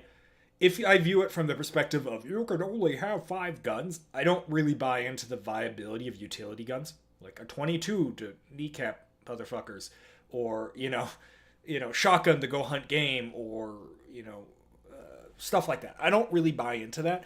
it makes sense when you consider how cheap most of these utility guns are, and you can have a lot of fun with some of them, like the shotgun. Like I want a shotgun again because shotguns are fun. It's fun to go chill with the homies after going to Walmart and buying a fucking box of things and shooting clays. And then if you need the shotgun, it's there for you still. But I think we came off of a decade of probably highly overrating utility of weapons a little too much. Not to besmirch our father, but like the concept of a backpack with a defensive gun being a 22, so you can have 5,000 rounds to do everything you need to do, is a little overrated. And we had a lot of that. I'd rather just have a handgun with 2 mags. That's the survival pilot instinct that somebody's reverting to, I would imagine. Yeah, probably. It's the bug out versus bug in. Like if you really think you're like bugging out in the middle of fucking nowhere, then yeah, like man, you better have a 22 with you. That's a whole But topic in and of itself. Bug out versus bug in. The community's cured. Yeah, I he's think worried the about getting community's over it. shot down in enemy territory. But yeah, so to answer the question, I don't really. I think if anything, utility guns are overrated. The cost of entry is so small, so you might as well do it in a lot of cases. Like a 22 with a fucking can on it's the funnest shit known to mankind. But I wouldn't specifically seek them out unless the moment just strikes you and you just want one for fun, and it happens to be useful. I happen to have a 22 by mistake, but yeah. Hey, PNW Gorillas. That's a video you should do. Your that top could be 5 one of those guns for SHTF, and you get all 5 ARs in different, just all the same length, just a few different optics, and just different placement on the rail of the same accessory. Yeah. That would be this one's channel if I've got a little suicide. limp wrist action. But yeah, maybe the concept of the classic, I need a pistol, a 22, a shotgun, and an AR, and a 308 bolt gun or whatever the fuck that the classic top 5 is. That's might be a relic of gun culture, whichever one it was, 2.0. Yeah. What a funny thing to even address. Hey, we random tied it 4 or back. 5 gun videos that are always the same. Yep. Yeah. I mean, that's what I remember, because like when I was getting into guns, I would like go and look for advice on like what's the first gun I should get, and essentially everybody's like, you should get a Ruger 1022. And I was like, I don't know if I want a Ruger 1022. Well, at the time I was incredibly poor, and so I bought a Marlin 795 because it was a little cheaper, and because Nothing Fancy, big Marlin 795 fan. That served me very well, because in my entire life I've never shot a Ruger 1022 that actually works. I'm not sure what the problem is. I think in my defense, or not in my defense, in the defense of gun culture 2, is a lot of what we know is built off of those shoulders, right? Nothing Fancy was at the time in gun culture 2 time was way ahead of the curve, but a lot of people were figuring this shit out, right? So in our formative years, we all watched. Well, formative years is a strong word, but in our gun formative years, we watched this shit, and we could analyze it. And there a lot of those guys stayed locked into that mentality, and then we're building on it here. But I'm sure we even talked about it in this video. We have some pretty hardcore, to tie it all together, gun culture 3 tendencies, right? So were the videos stupid in retrospect? Maybe. But I think they made sense for the time, and it's something that we're building towards. And I don't think our videos will necessarily always age gracefully like that either, right? So I think there's something to be said about it. It's just a product of the time, and it's pushing towards the ultimate goal of just being prepared, in my opinion. It's something we had to go through to get here. We had to go through that, otherwise we would still be stuck here. That's what I was going to say. Guys will look back at the video I did on the civilian rifle team, and I had the reason it was successful in my mind is not because it was some stunning revelation or great quality content. It was, I was pointing out something that I guess the average guy in this realm hasn't considered, who hasn't been in the military. These guys are responsible for this. So then what do we look at? What can the infantry unit do? What do they have to accomplish as a group? Why does this guy do this and this guy do this? Why is he there and him there? Because when they do that collectively, the team can win. So then people are like, oh, so if we're going to do team stuff, we have to know small unit tactics and infantry stuff. It's like, yes. So then we got to go to the far end of the spectrum and everyone understand all the infantry stuff for them to realize then You're not infantry. You're just a civilian. What applies to you here that didn't before? What applies to you as a civilian that doesn't apply to these military guys? And it's somewhere in that middle boring area. There's also it's talking about like kit considerations or like gun and gear and stuff that you would do differently if it's Minuteman versus some other previous version of gun culture. PNW Gorilla, if he is still here, something that he talked about was setting up fighting positions, which requires hand tools. Like you need to have a nice like folding saw, shovel, e-tool. You need to have like nice leather work gloves, because that's a lot of what you would have to do in any situation where you were operating in a group and you had to set up for the night or whatever, or you had to set up in a static position. You need to be able to settle in and do some work, build stuff, or like dig stuff. That's not the sort of thing that people would have ever considered probably 10 years ago, where it's like, okay, what's the most universal tool on the belt of Counting Coup Tactical is a tomahawk, so that they can either kill people with it or knock a tiny hole in a wall to shoot through, whatever. Like that's the tool of, or the tool loadout of a gun culture 3.0 person. I really hate that we've codified this into I'm like still it's a movie series, like a Marvel People movie don't want to. series. People don't want to accept the fact that if we go into full-on Boog, Ukraine clips 2.0 here, it's not anything new. Yeah, the technology might be new. The stuff you're seeing, you might be seeing it for the first time, but there's a reason the manuals have always said, and the combat manuals, dig these positions this deep, put this amount of overhead cover here, cover it with this terrain afterward, only do this in this situation, because at the end of the day, there's going to be explosions, there's going to be projectiles, and it's not all fighting, it's preparing for that fight. How do you win? A good defense, knowing in advance, setting up, having the edge on somebody. So we might be going to do that combat maneuver, if I could speak, or we're setting up in this fighting position. Well, you're still going to have to build the fighting position. It's not going to build itself. And then what does that even entail? Like you said, having all the tools there, being in physical shape, going there in advance and scouting it out and understanding what you even have to build and how to do it to where you're not wasting your time getting tired and then you die tired, as opposed to doing it right the first time and you might have lived through it. So what does that even mean? You could have other people that might be in your group that you didn't consider before that can come up with chainsaws and cut down logs and give you overhead cover, or that might be able to come out with a backhoe and help you build, or some tool you're not even aware of to help you and facilitate this, whereas they couldn't be out there on the patrol itself. But then you don't have to turn them away, because they might not be super physically fit or tactically aware, but they can do fighting positions for you or whatever.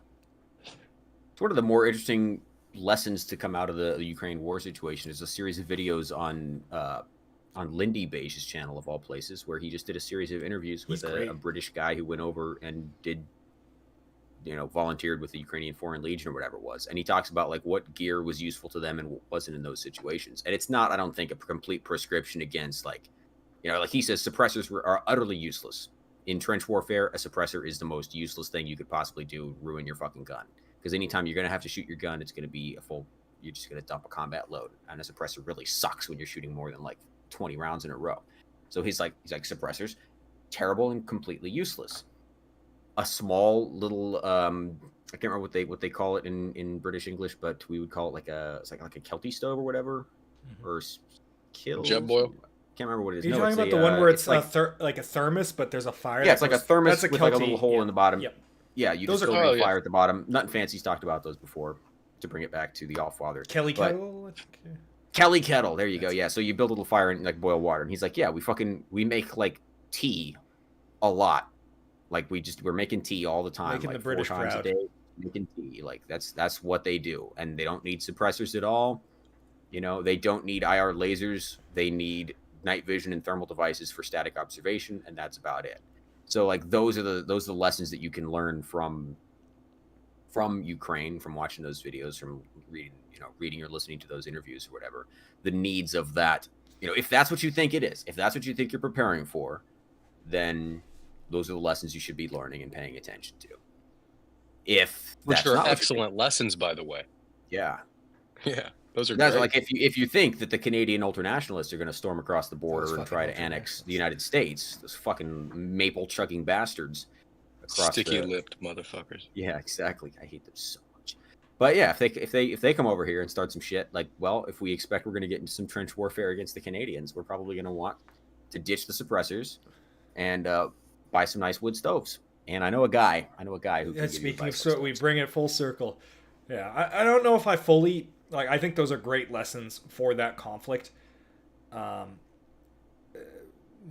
I think it's also important simultaneously not to get too hard into learning infantry combat lessons. Like you should understand why that lesson is being taught, right? Don't just say suppressors are shit. Understand why suppressors are shit in that context, right? Because you may not be preparing to be dumping full combat loads in that manner, in a more suppressive fire, hold territory style manner. That might not be what you're preparing for, because I think you could easily make the inverse like argument. The Ukraine conflict is not something that would mirror what you might be preparing for, right? Like, do you need to hold a random position on a piece of dog shit land?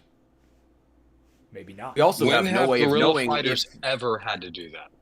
Yeah, we also have no way of knowing if the Ukraine war is like a weird outlier. Like this could just be the shape of war now, or this could just be the weirdest situation, and we'll look back on this in history and be like, wasn't that weird? Like that one time that there was trench war. I mean, there is some more precedent for it. Like the Iran-Iraq war was essentially World War I style trench warfare taking place in the fucking 70s and 80s, right? So trench warfare, you think, oh, we haven't done trench warfare since World War I. Well, no, it's happened since then.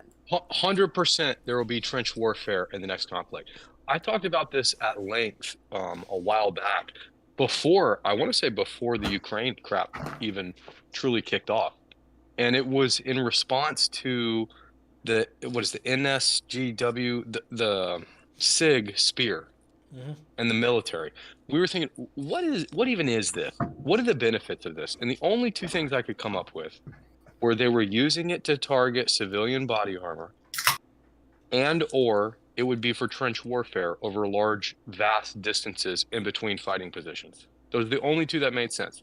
So why would there even be trench warfare? Well, look at what's going on. If we fight a near peer threat or an actual peer threat, they're going to use armor. It's going to be a battle for air superiority. It's going to be battle for holding terrain with large armor, supported by infantry personnel. So these forces in certain areas of operations absolutely will fight that. As a civilian, will you be assisting them? Maybe, maybe not. Probably not as much as the active soldier, right? So that's not something that I consider the regular guy to necessarily need to know, like with the full-on trench warfare infantry tactics. But what can we learn? We can learn that these motherfuckers are going to be dropping stuff from quad drones on you all day. That you can see all these people, just like we thought you could with these thermals, drinking too much beer, that far away. So we can't say it's going to be a certain way. We can't say this is indicative of what we're going to see, but by God, we better be paying attention and saying this could be something we're going to face. And if we're lucky to have access to the internet like we do now, because who would have thought of how deadly these drone mortar grenade attacks would be? I don't think any of us would have considered it would have been so, I don't want to say so successful because I don't know to what degree it has been, but it is a psyop mental mindfuck for them, just like IEDs were in the Iraq war.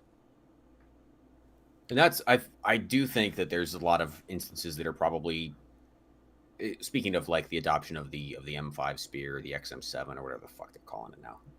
Who cares? People are heralding this as like the return of the battle rifle, which seems nonsensical to me because I don't know who made this quote, but it's the classic, never attribute to malice that which can be more readily attributed to stupidity. People have been trying to scale up the U.S. military's issue cartridge since the very first days of the war in Afghanistan in the early 2000s. Like, we've seen it all, 6.5 Grendel, 6.8 SPC, like all that stuff. Like, every time some squad gets ambushed with a PKM and they're like, damn, our puny M4s were no match for that PK machine gun, somebody would be like, that's it. That's it. That's it. We got to adopt 6.8 SPC now. Like we just can't get it done with 5.56 anymore. And my estimation for the spear is that just finally took. Like they finally got one. Like they tried 20 times to adopt a different cartridge, and finally they just like lucked out and managed to sneak one in there or something. So I don't necessarily think that it's actually practical for any purpose, and it's not even aimed at any purpose. It's just this constant military idea of like we could be overmatched by some goat herder with a PK up in the hills. That's totally plausible. Especially, I mean, look at the contracts going out. Like SIG isn't in on all these contracts. Yeah, like you said, totally 100% reasonable to think that, or to assume that might be the case. One thing though that points out how flawed their whole side with it is, and you said it without probably even realizing it. The fact that these guys are coming back and living to tell you that means that the fucking carbine works. It's not you still live, they died, you got away. That means your air power, your resources, it did what it was supposed to do. It might not have killed them as fast as you wanted, or they had a bigger gun than you, but you're here at the end of that mortal combat to tell us the story about it. And it might be that classic failure of statistics, like we started bombers in World War II. Yeah, we issued helmets and people started getting head injuries. We look at these bombers that have all these bullet holes in the wings. We better up armor the wings. It's like, well, okay. Same thing with like MRAPs and whatever. It's like, were IEDs a persistent threat in Iraq and Afghanistan during the GWAT? Yeah, probably. If somebody ever did a statistical analysis of that, they might find out that, oh my God, we spent a ton of money to combat a threat that was statistically improbable to begin with. But that's just what happens. I mean, that's a totally different fucking discussion. Military spending is always hilarious. I think it's worth, maybe before getting to this, my biases are generally, I don't think it's possible for another foreign power to invade the United States, even if the United States government was reduced tenfold in strength. There just isn't that logistical capability now, or even 20 years into the future, to do a land invasion or a naval invasion with significant portions of people and a supply base, because America is just way too far away. That's a really a capability that has been lost just wholesale by the armies of the world, or the militaries of the world, I should say. That capability does not exist at this time outside of the United States. Full stop. Right? Just doesn't exist at the present time.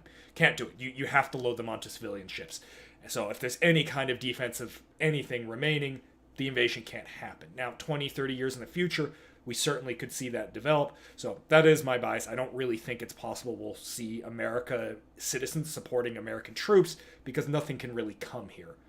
But an interesting That's why I use the example of the Canadian ultranationalists, because it's wishful thinking. I really just wish that I could be a fifth columnist for the Canadians. Yeah, because so if we're really fighting a war in American soil against organized state actors, it would be against the fragmented United States. And that's a whole other topic, right? Or forces that already exist in the United States with American supply chains fighting those. But that's a really complex topic.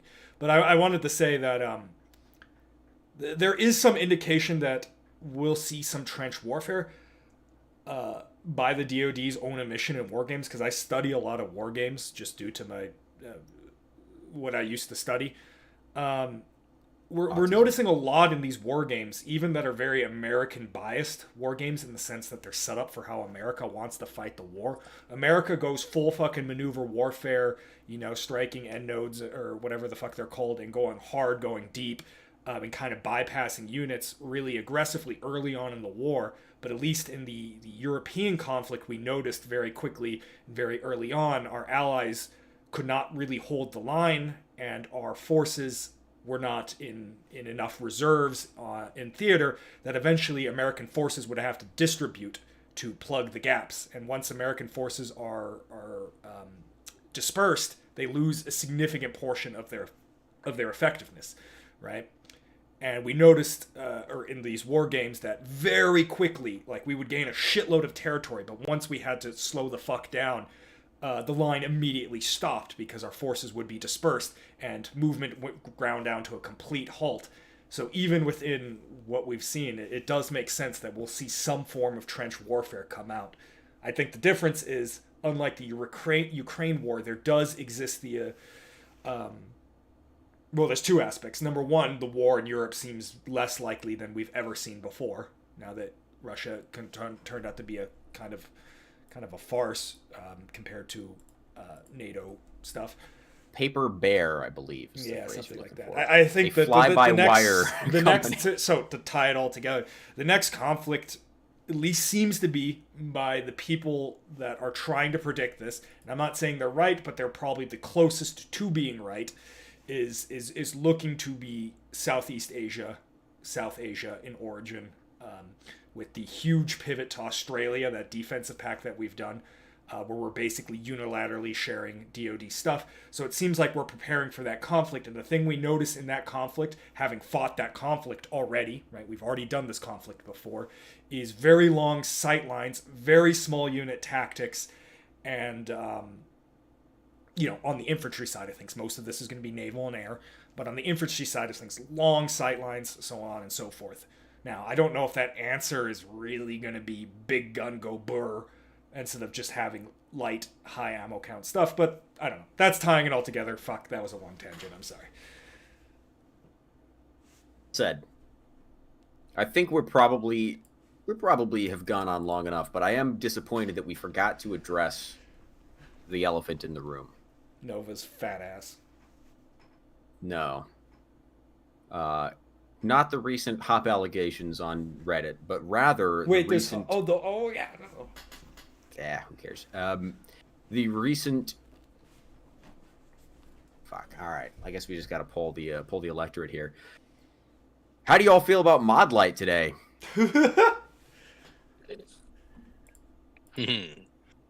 Well, here she comes. What a lighthearted way to end the thing. Lighthearted way. Yeah, weapon lighthearted. This would be a great conversation for another time, would be to talk about the infighting in the so-called 2A community, and the fact that everybody is just constantly trying to fucking tear each other's throats out on Instagram. But putting all that people think aside, it's a competition. It's not. There's enough to go around. That's the whole annoying part of the Instagram thing. It's like people think we're fighting each other to get more followers. Like, that's stupid. That doesn't even have to be a thing. I think the same thing can be said for like the tactical industry, like Modlight competing with other companies, or tactical nylon companies. Like, if you've ever actually just like fucking gone on, you know, a forum or Instagram or YouTube video or whatever, and asked for like advice on tactical nylon, there are so many fucking guys who just have a source of berry compliant fabric, a sewing machine, and an idea, and they will create any piece of tactical nylon or kit that you want. So people thinking that like it's a real competition. It's like, hey man, you don't like Spirit of Systems, well fuck you. It's like, well, you know what, it's fine to not like Spirit of Systems, because there are hundreds of companies, most of which are just like a guy in a shed, but you can buy your shit from anywhere else. And like the fact that a lot of these companies are constantly sold out of their stuff means that the market is clearly big enough that people don't have to fight. Like, it doesn't have to be a war between Pharaoh and Spiritus, because they're both constantly sold out. So clearly Pharaoh and Spiritus are making and selling as much shit as they can, and there's still people out there who are like, I want more tactical nylon garbage. Look around. There's plenty of it. Same thing with weapon lights, I think, to some extent. It's like, yeah, clearly Modlight is doing fine, Cloud is still doing fine, Streamlight and Surefire are all doing fine. I think it's a little simpler than that. Like, obviously, let's hypothetically said Modlight's in the wrong. I don't really have all the pieces to say what's going on, and there's enough information apparently coming out in the next couple of days that we can make a much better opinion in the next couple of days instead of time now. Did you watch the live stream? Oh, did that actually come out already? Oh boy. Okay. Oh boy. Okay, so I'm going to pretend I didn't watch that, because I didn't. I think the issue isn't that people are brand fighting, per se.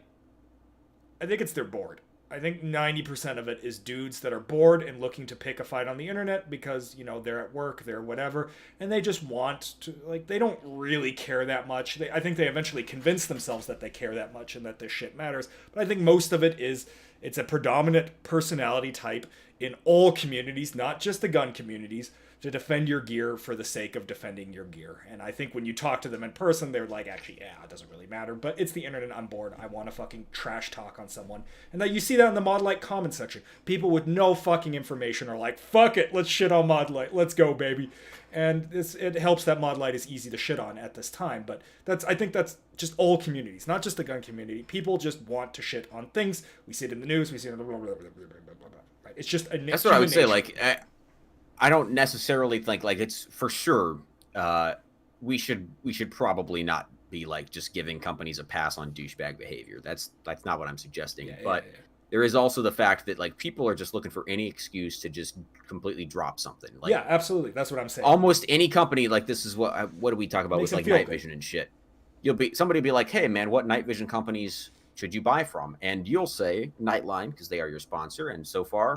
Hey, Hop, also point down. It's also his sponsor. Slightly to the other side. No, down. Krisky is also sponsored by Nightline. I don't know I can't tell what the fucking arrangement of windows is. That's why I'm trying to tell you. Jesus Christ. This is... We talked about this at the marriage counter, and you need to sometimes trust me on things, okay?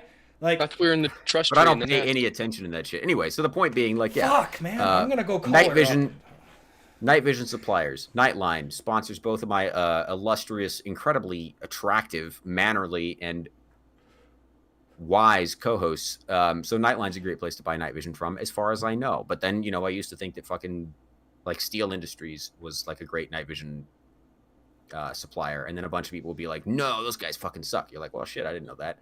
You're like, okay, well, what about such Apollo gear? And then some random guy would be like, no, I bought from them and they were jerks. You're like, is it just like that every single person has had a bad experience with some company or another, and they're just going to make it their mission to destroy that company on the internet? So it becomes really difficult to navigate that minefield of like every single company has probably had one bad interaction. It's almost unavoidable, like there was BCM. Remember BCM got fucking shit on because they had some really bad customer service or, customer interactions based on out of spec barrels, and their, it's all ancient history, man. It's happened to basically every company. Yelp. They take it all out on Instagram.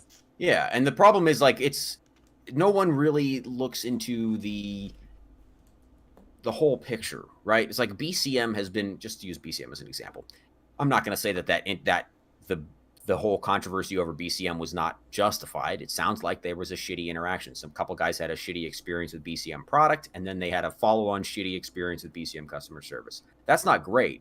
But you do have to weigh that against the fact that BCM has been making a lot of guns for a long time, and like 99.9% of those experiences have been good. Like most BCMs are pretty fucking good rifles, right? So it does seem like this weird Boolean shit where somebody on Instagram will be like, well, actually, I know you think Modlight's good, but I had one of their switches broke. Now, okay, well, Modlight's out. And it's like, okay, well, you think Surefire's good, but I had one of their dual fuels that wouldn't fucking work properly. Okay, so Surefire's out. It's like, well, you think Arisaka's good, but I had a Malkoff head that unscrewed the fucking tip. So Malkoff's out. Okay, so Cloud Defensive. Well, you think Cloud Defensive's good, but I had a Cloud Defensive and the switch got all wonky on me. Okay, so Cloud Defensive's out. You think Streamlight's good, but I had the lens come out on one of my Streamlights once, so they're out. Okay, so just no one's allowed to buy weapon lights now because all those companies have fucked up before. That seems to be some of the problem. As soon as any company has made a mistake, it gets passed around. I'm sure I'm guilty of this too. Like it's the glee with which we will repost a story of bad customer service or quality control from any company is a little alarming. I love posting Olight memes. It's one of my favorite things to do.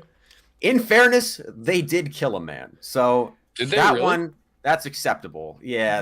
Allegedly. Story's also a little bit overblown, but a guy had an Olight in his mouth. He was working on his car and the battery blew up and it blew his head off or some shit like that. I don't know. Yeah. That's impressive. They murdered that guy. Yeah, that's Krisky, I want to hear your worst thoughts one. on it. I need to pee, but I can keep hearing, and then I want to probably say something real quick, and then we'll tie it off, answer the questions, and bon voyage. So I can still hear you. Keep it coming. Well, that's all I really had. I was just gonna shit on Olight a little bit, but Okay. All right. Then nobody else does. I'll. That's fair. Oh, were you gonna say something then? Or I could keep the flow going if you want. I don't know. That's just what I'm wondering. It's like, you know, if I hear one horror story about a company, I'm still willing to buy their shit. You know, obviously I own multiple tourist products. To elaborate on what I said I'm earlier, I think there's something to be. You know, we like shitting on the other side of the aisle being, you know, the whole social justice thing. But I think that's something inherently baked in. And Nova, go away. Baked in the last couple generations, where we need a battle to fight.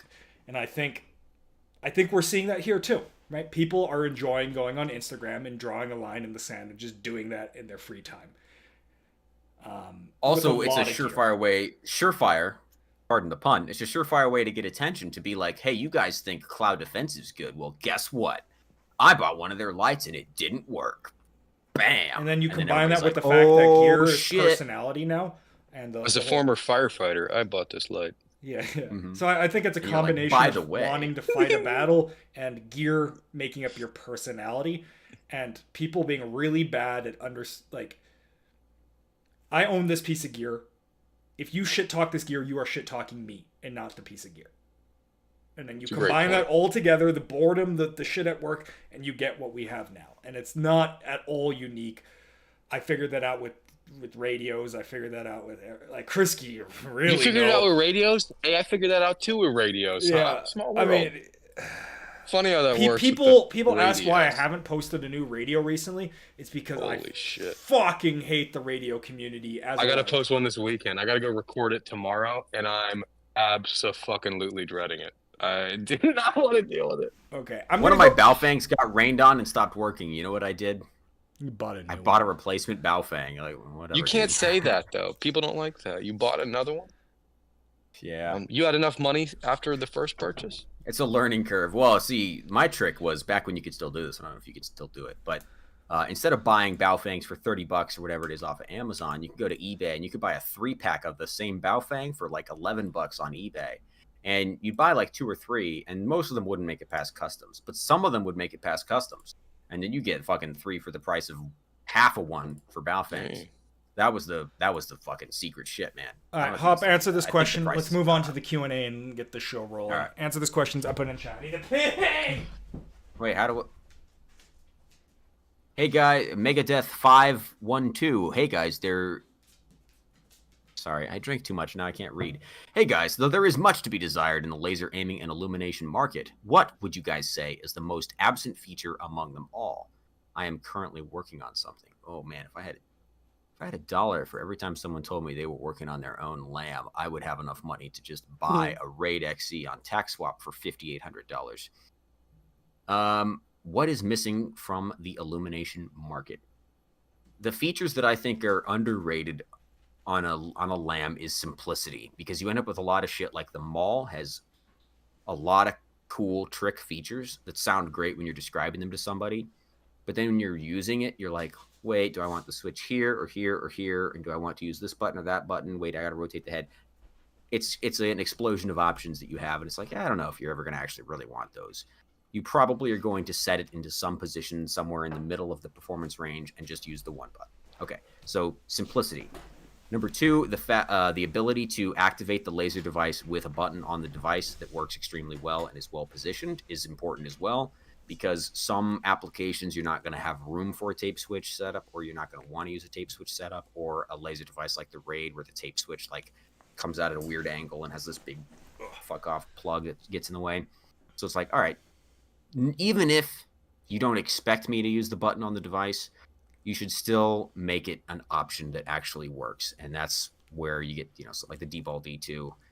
I think it's unacceptable for companies to assume I'm not going to use the button on the device.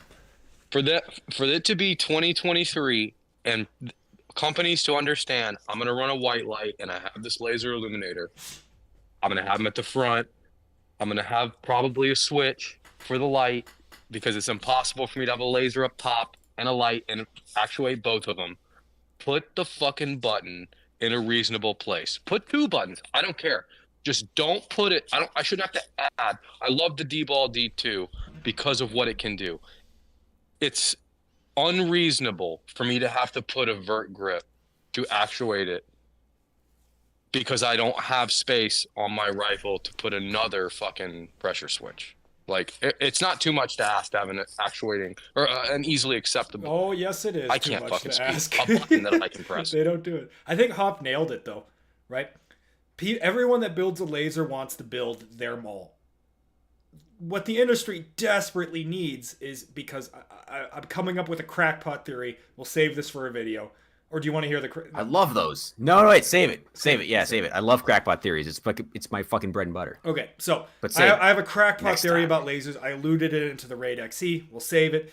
But the gist of it is the industry desperately needs just a normal laser that doesn't have 400 features. Just put a fucking V cell on a whole Tech 15. on an i2. Put a Yeah. V cell on an i2. Put a V cell on a, A whole V-cell? 3-2-1. A V-cell PEC 15 with, and also like even the PEC 15, get rid of the programming mode. Get rid of the fucking pulse rate shit. Like if For you're sure. going to make a laser for the civilian market specifically, which I know is a huge ask already. But yeah, everybody who's making one is like, well, I'm going to make my own laser. And then they're like, okay, well, what should I add to my laser so it's Focusing better and than the all other all this lasers? stuff. And so they're like, Those oh, stuffs and are they add a bunch of nice. shit to They're it. really nice. But we just need a normal laser. Make a DIRV for $1,000. Okay, there we go. You know what laser I want? I want a Holosun LS321, full power, with a better mount. Because like the focusing knob on the back, great. The fact that it's got a nice tactile button that's in a good position, it's like, okay, just make a Gen 2 version of that. If it was full power or VCSEL, that'd be fucking kick ass. And if it was a little bit lower profile, that'd be awesome. Like, it's simple. I don't want much. And I also don't want to spend fucking $2,000+ on a laser. Once again, So, make it DIRV, but $1,000. That can be easily done. I don't think And it's also- too much to ask to have a Yeah, different plastic. battery cap location so that you can run a front sight post, not a front sight post, have other options. You can find another way to put a battery in there, so I don't have to move something if I'm limited rail space. Yep. Also, can we do something that is actually unscrewable by a normal human being in the cold? Like all the Steiner ones, I swear that's like a fucking Chinese fucking finger trap bullshit. Like, Yeah, because most of them are like sandwiched between two emitters. So you're like, I can't fucking. It's like when you have an Allen key and you have to unscrew something with an Allen key, but you can only like get it in at like one position, and then you can only move it like 4 degrees. And so you got to be like, and then you have to take it out and like try to refish it back in. Same thing with the fucking D-balls. You're like, get your fingers in there, you turn it like, you know, like 0.2 radians, and you're like, oh shit, okay. Yeah, fucking pain in the ass. all right, let's go to the next question. Let's We just we gotta got a do the lot to power burn takeoff through. system. So Megadeth, thank you for the question. Firefighter, I already answered your question in chat. Extruded shoots, $2. What is the best beginner budget can right now? YHM, probably. Yep. Just any of the YHMs that make Well- sense for you, right? I think Liberty also, but I don't know too much about them. I feel like you wouldn't spend that much more. It depends on what you want, because the YHM is a feature-rich can for the price. But does that necessarily mean it's the can you should be buying? Because a lot of like their mount system's a pain in the ass. And can if you want to convert it to replace it with chemo an if you'd SRX like. system, you can convert it to SRX. You can convert it to chemo or anything you want. But then you're spending more money on it. You That's could fine. always go with like Otter Creek, like Polonium, Mhm. which is a slightly more expensive can, and I think it's direct thread out of the box. Plus, it's hub compatible. Okay, there you go. So it's a better Polonium performance. is It's a also better good. performer. It's set up for direct thread. Direct thread is cool and smart. I think for your but- first can, you generally want to hot swap it a lot. You want that, That's but what I should did. you want that? That's what I did. It was fine. Should you want that? Yeah, maybe. I don't. I like direct thread when I can crank it so hard on it that it'll never come off again.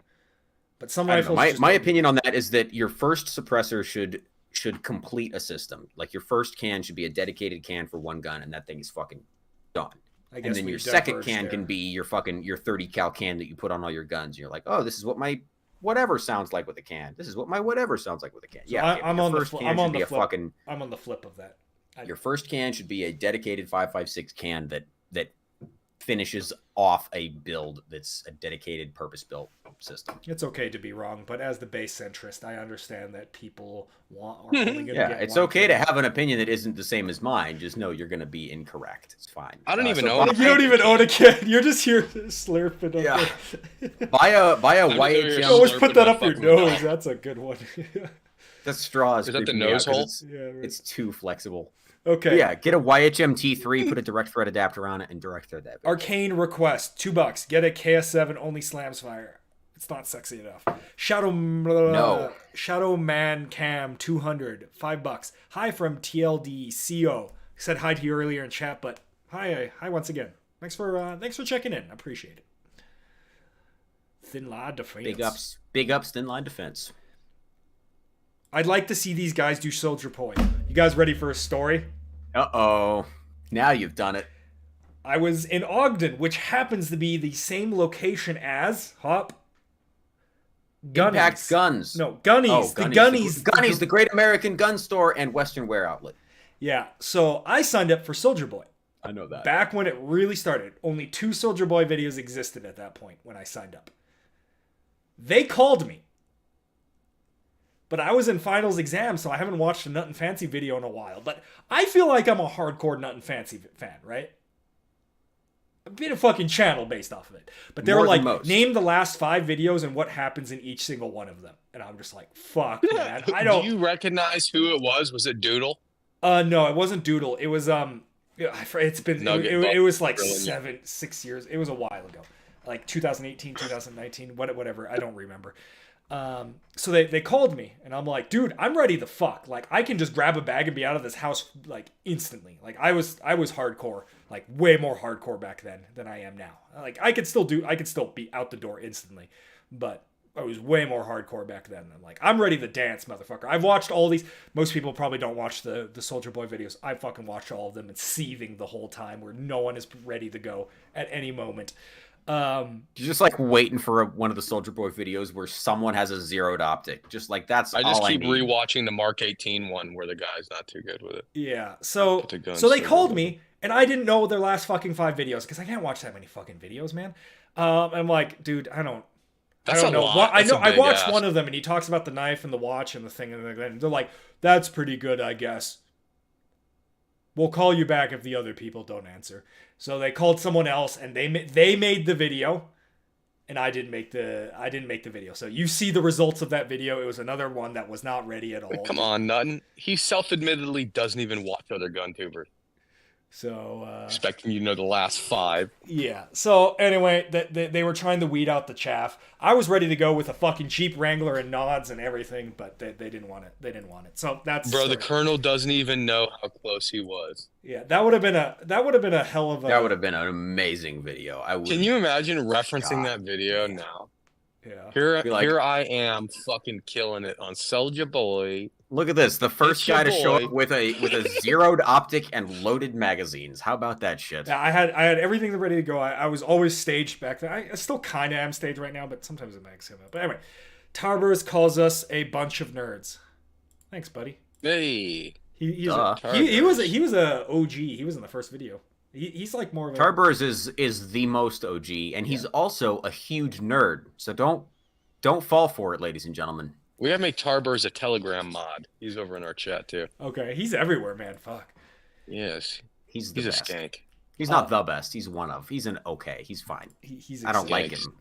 Yeah, okay. he sucks. Oh All right. shit, we got a lot You of got questions. Let's bang through them. Omar Yunus, $5. Suppress 22 pistols like the TX22 or Ruger Mark IV for century removal.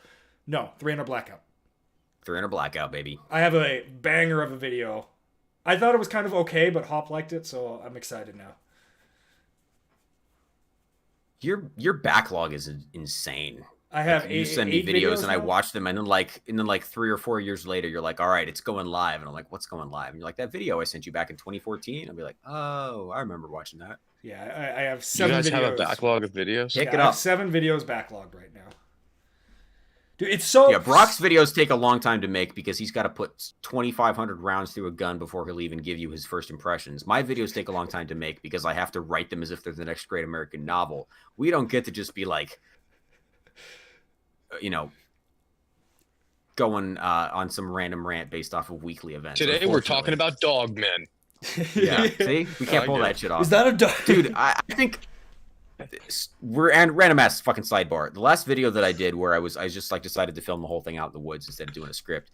I had been watching way too much Risky Krisky, and I was paranoid as shit out there. Everything kept moving in my peripheral Sometimes there's vision. some weird noises, aren't there? I'm just saying, And if you hear a I'm not noise worried and you Dog man, I'm worried about meth man. All right, out here it's fucking meth man. You got to be worried about because like you can go out to some like That is the random- dog man.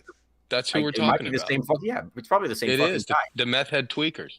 You go out to the middle of nowhere and you're like, man, I bet nobody's been here in like 5, 10, 15 years maybe. And then you find a COVID mask on the ground and like a bunch of Chinese takeout containers with like fresh food in them. And you're like, all right, it's they still just left, steaming. man. You're Fuck like, me. oh fuck. Yeah, it's still steaming. You're like, the chow mein is still lukewarm. And you're like, That's what? Is that it fresh? took me 16 hours to drive honey here. How the walnut fuck? shrimp? But yeah, that is There's a bunch of rural Newport Oregon for cigarette you. butts around here. Yeah, I don't think anybody here can afford Newports, but close enough. Hey, Newports are expensive now. That's a weird turn how we've changed in society. The industrialization. No one has could have seen that consequences. coming.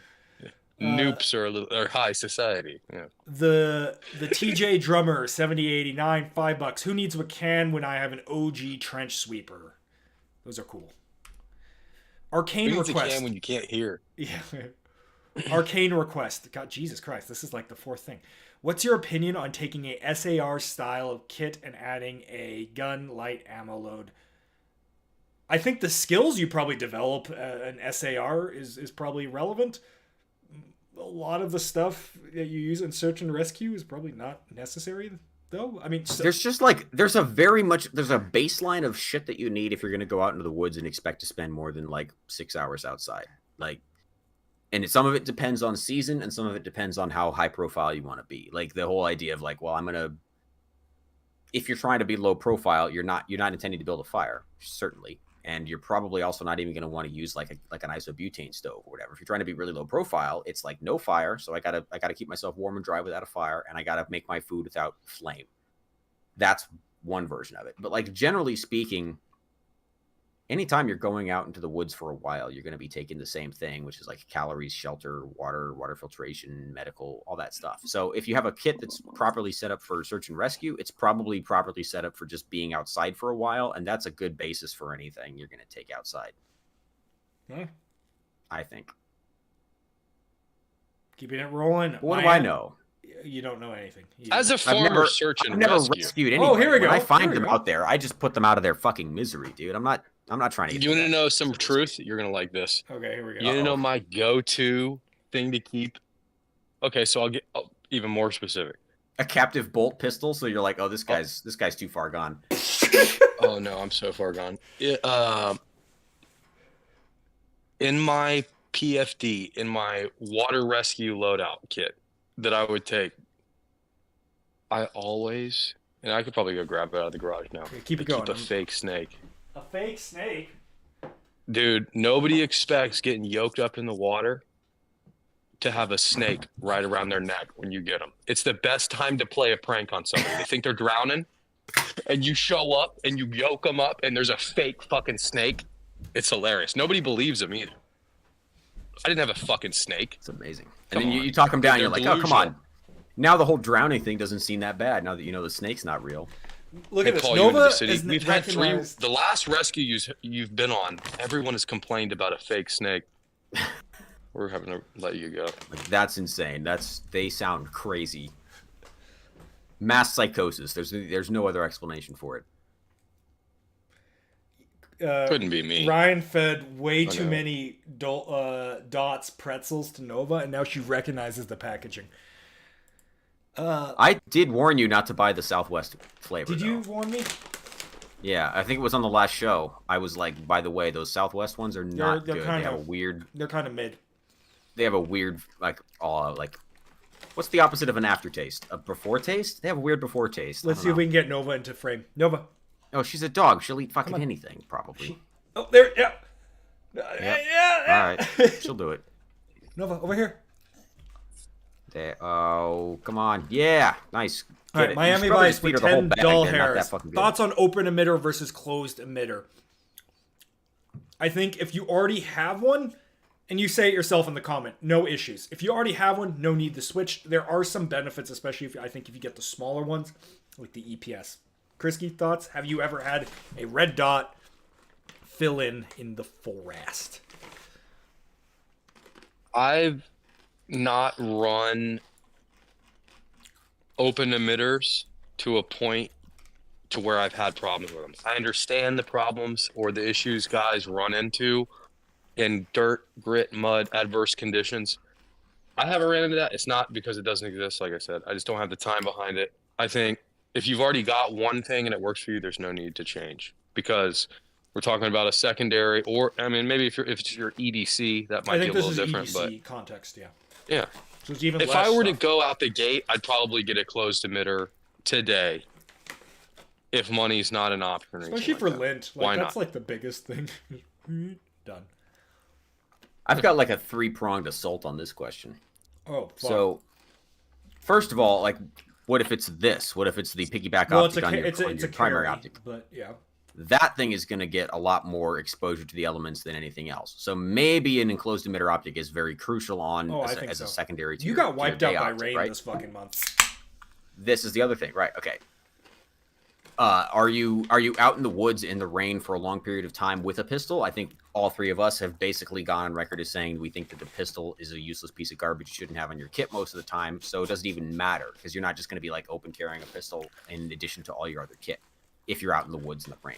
So that's probably Never even something bring you it. might Leave have it at concern home. about. It's stupid. Yeah, don't even need take it the pistol. ever under any circumstances ever. Yeah. Then okay, moving on. Never bring a pistol ever. Yeah. Last week, I shot a competition where it was all rain all fucking day. And so I'm standing outside in the rain all day with an open carry pistol in a holster, getting fucking rained on with an RMR. Just a regular ass RMR open emitter. And did it cause some problems? Yes. When I had to go fucking draw that thing, I would have some starbursting and some reflections and stuff from the rain. But you know what else had starbursting and reflections from the rain? Was my closed emitter red dot on my rifle. Because guess what? It's fucking water on glass. Doesn't matter what side of the fucking glass it's on, you're going to get some refraction. So, should you get an open emitter optic? Baby. No. No, you shouldn't. The only advantage, I guess, is that if you get fucking snow and dirt and mud and rain and shit on it, you can wipe it off easier. But don't freak out about it. It's complete garbage. Shakespeare Thumb with $5. Unless someone had anything else, I think we. Yeah. No, I'm already upset. All right, cool. That's great. Cheapest NVGs you all would go with? A used one? A used PVS 14? Yeah, just a PVS 14 that you find on the internet. It's like doesn't have too many blems or whatever. Or go buy from Nightline Inc. a PVS 14 with an Elbit XLS green Foss tube. Dude, he's doing our job better than we are. I'm so much better. I don't know why your sponsor contacted you guys. I would be so much better as a sponsor. I don't know either. That's a great question. I'm right there with you. You don't even have. I would say get a Gen 3 14, but if you were asking that question and you don't have nods, get the best 14 you can for your money, and don't worry about. They invaded Baghdad with PVS 7s. Like you'll be fine.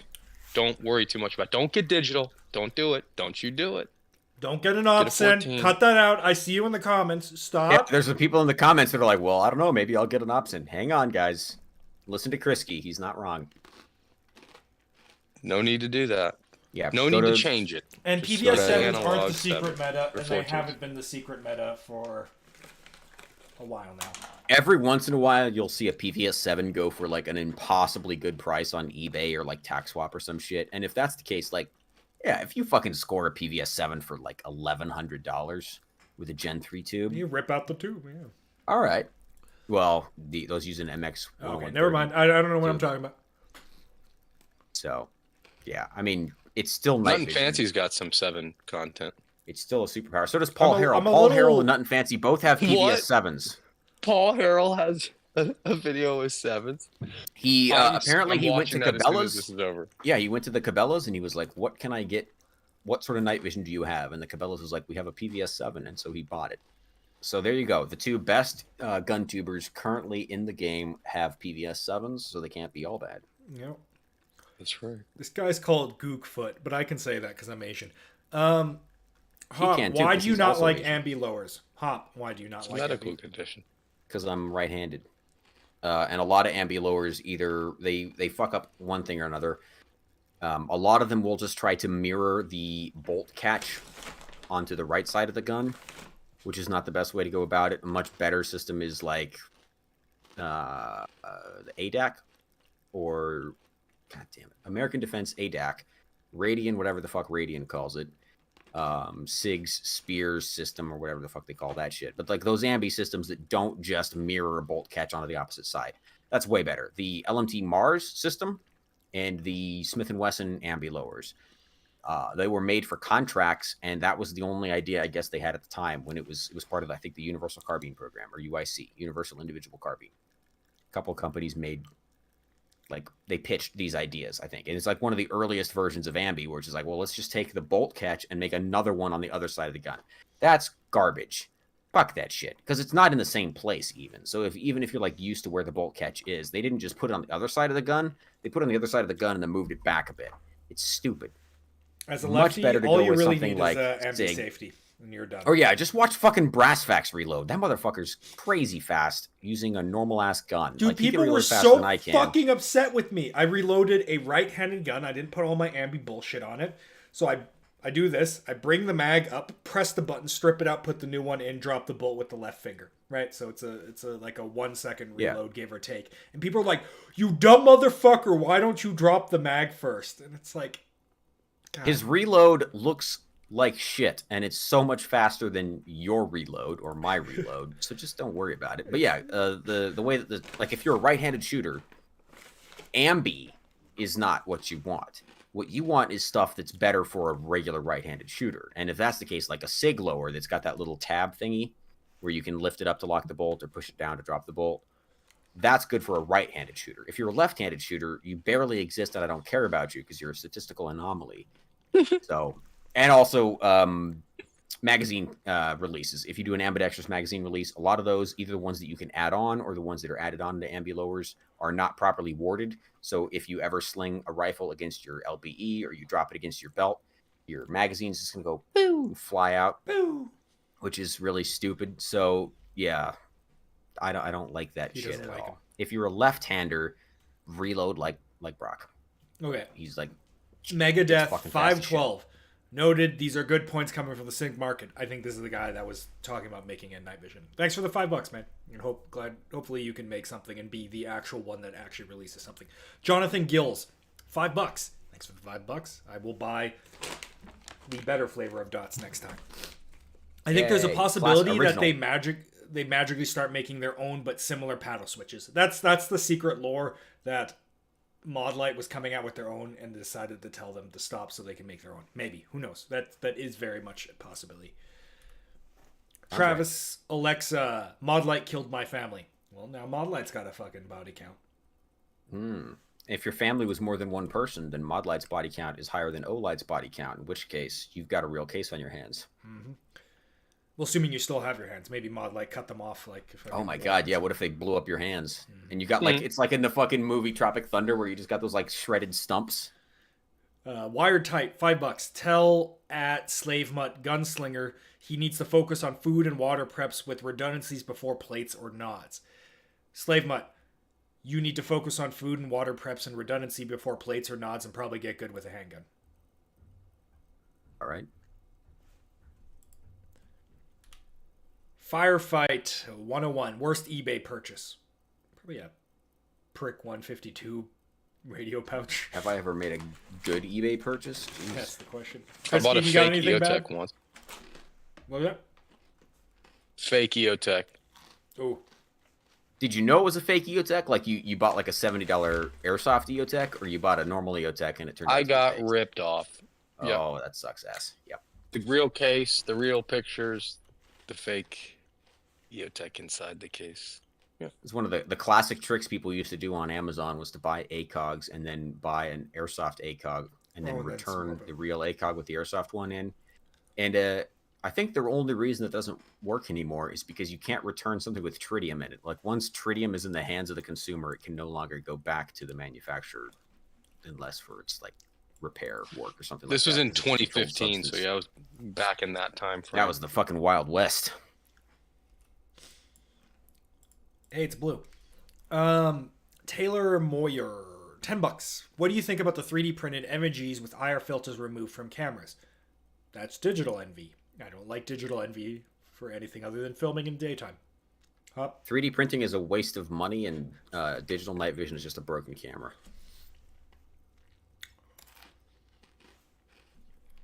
Thanks But for if the you're in $10. one of those weird European countries where it's literally illegal to own an intensifier tube, then go with God and do what's best for you.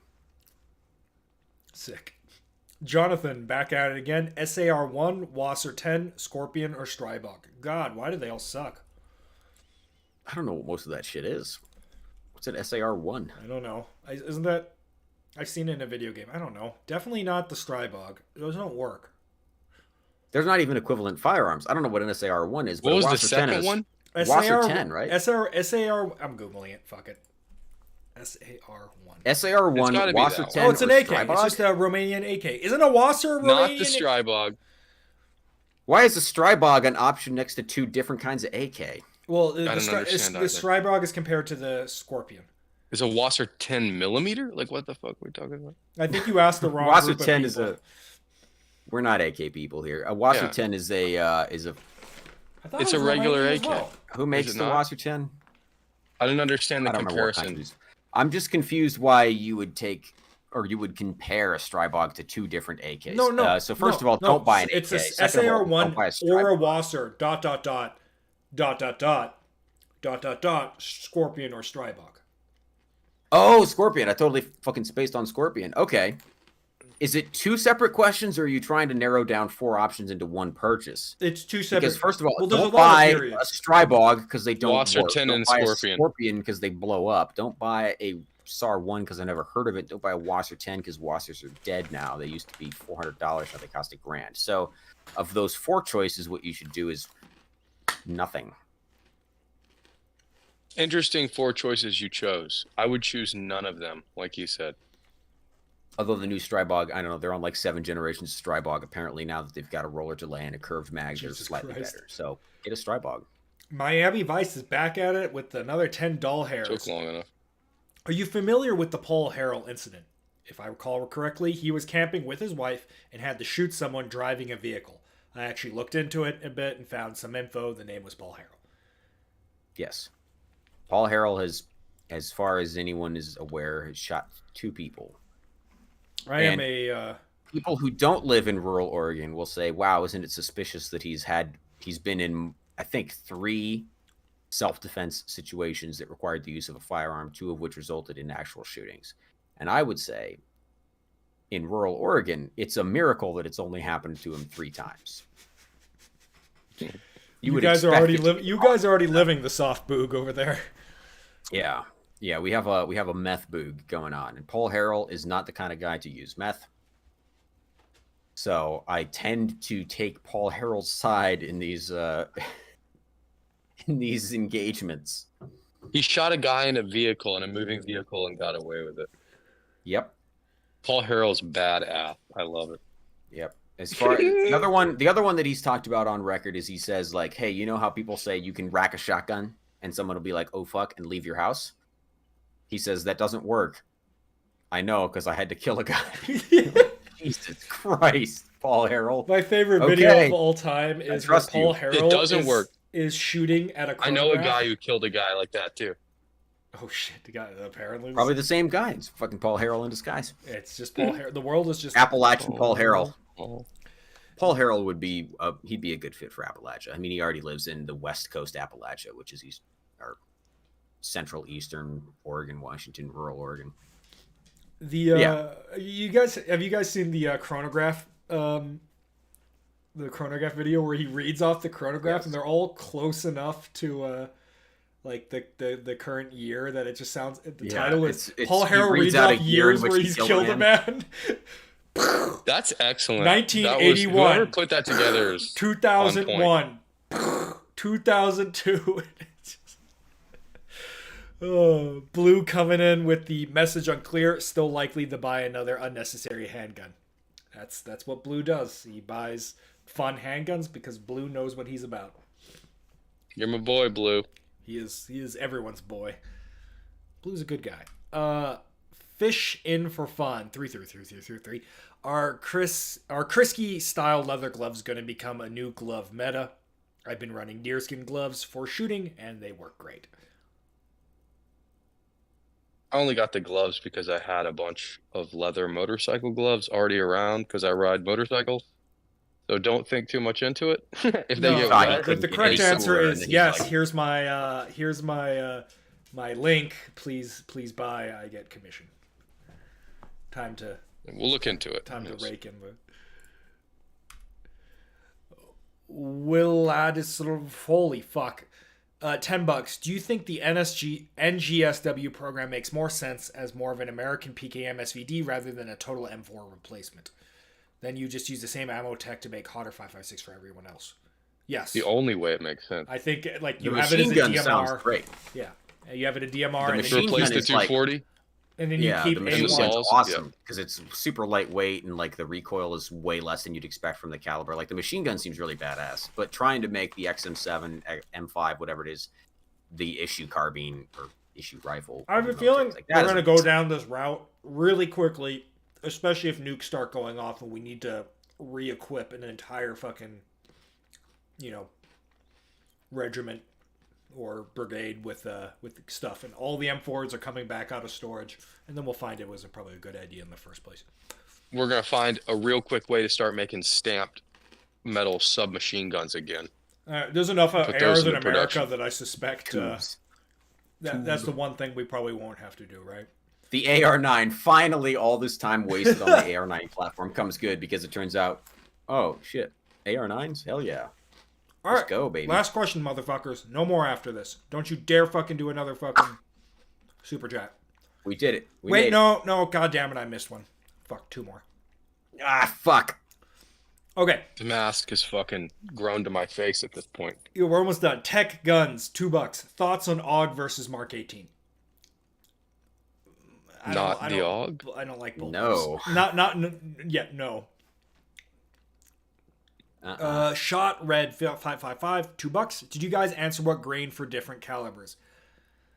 That can't really be answered easily.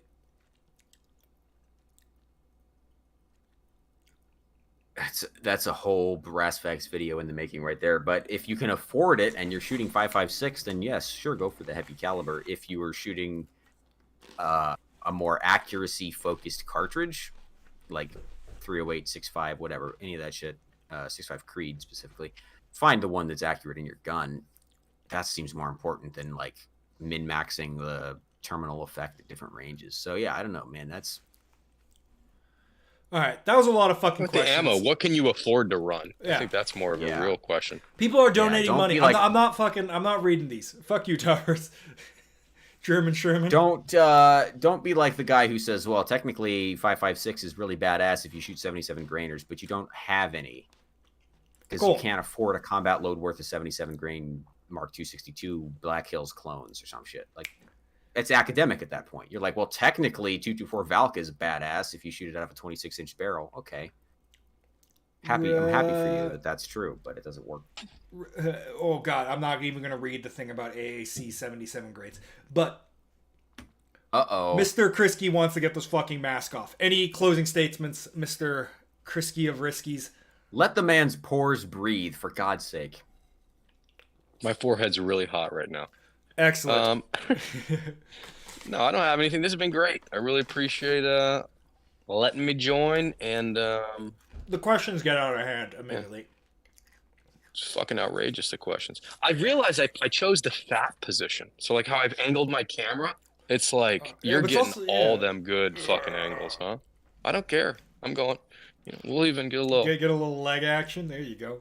gayness involved. Yeah. Nice. I'm just happy anytime that my camera works. Like, I usually have multiple camera malfunctions in an episode. This thing hasn't fucked up a single time.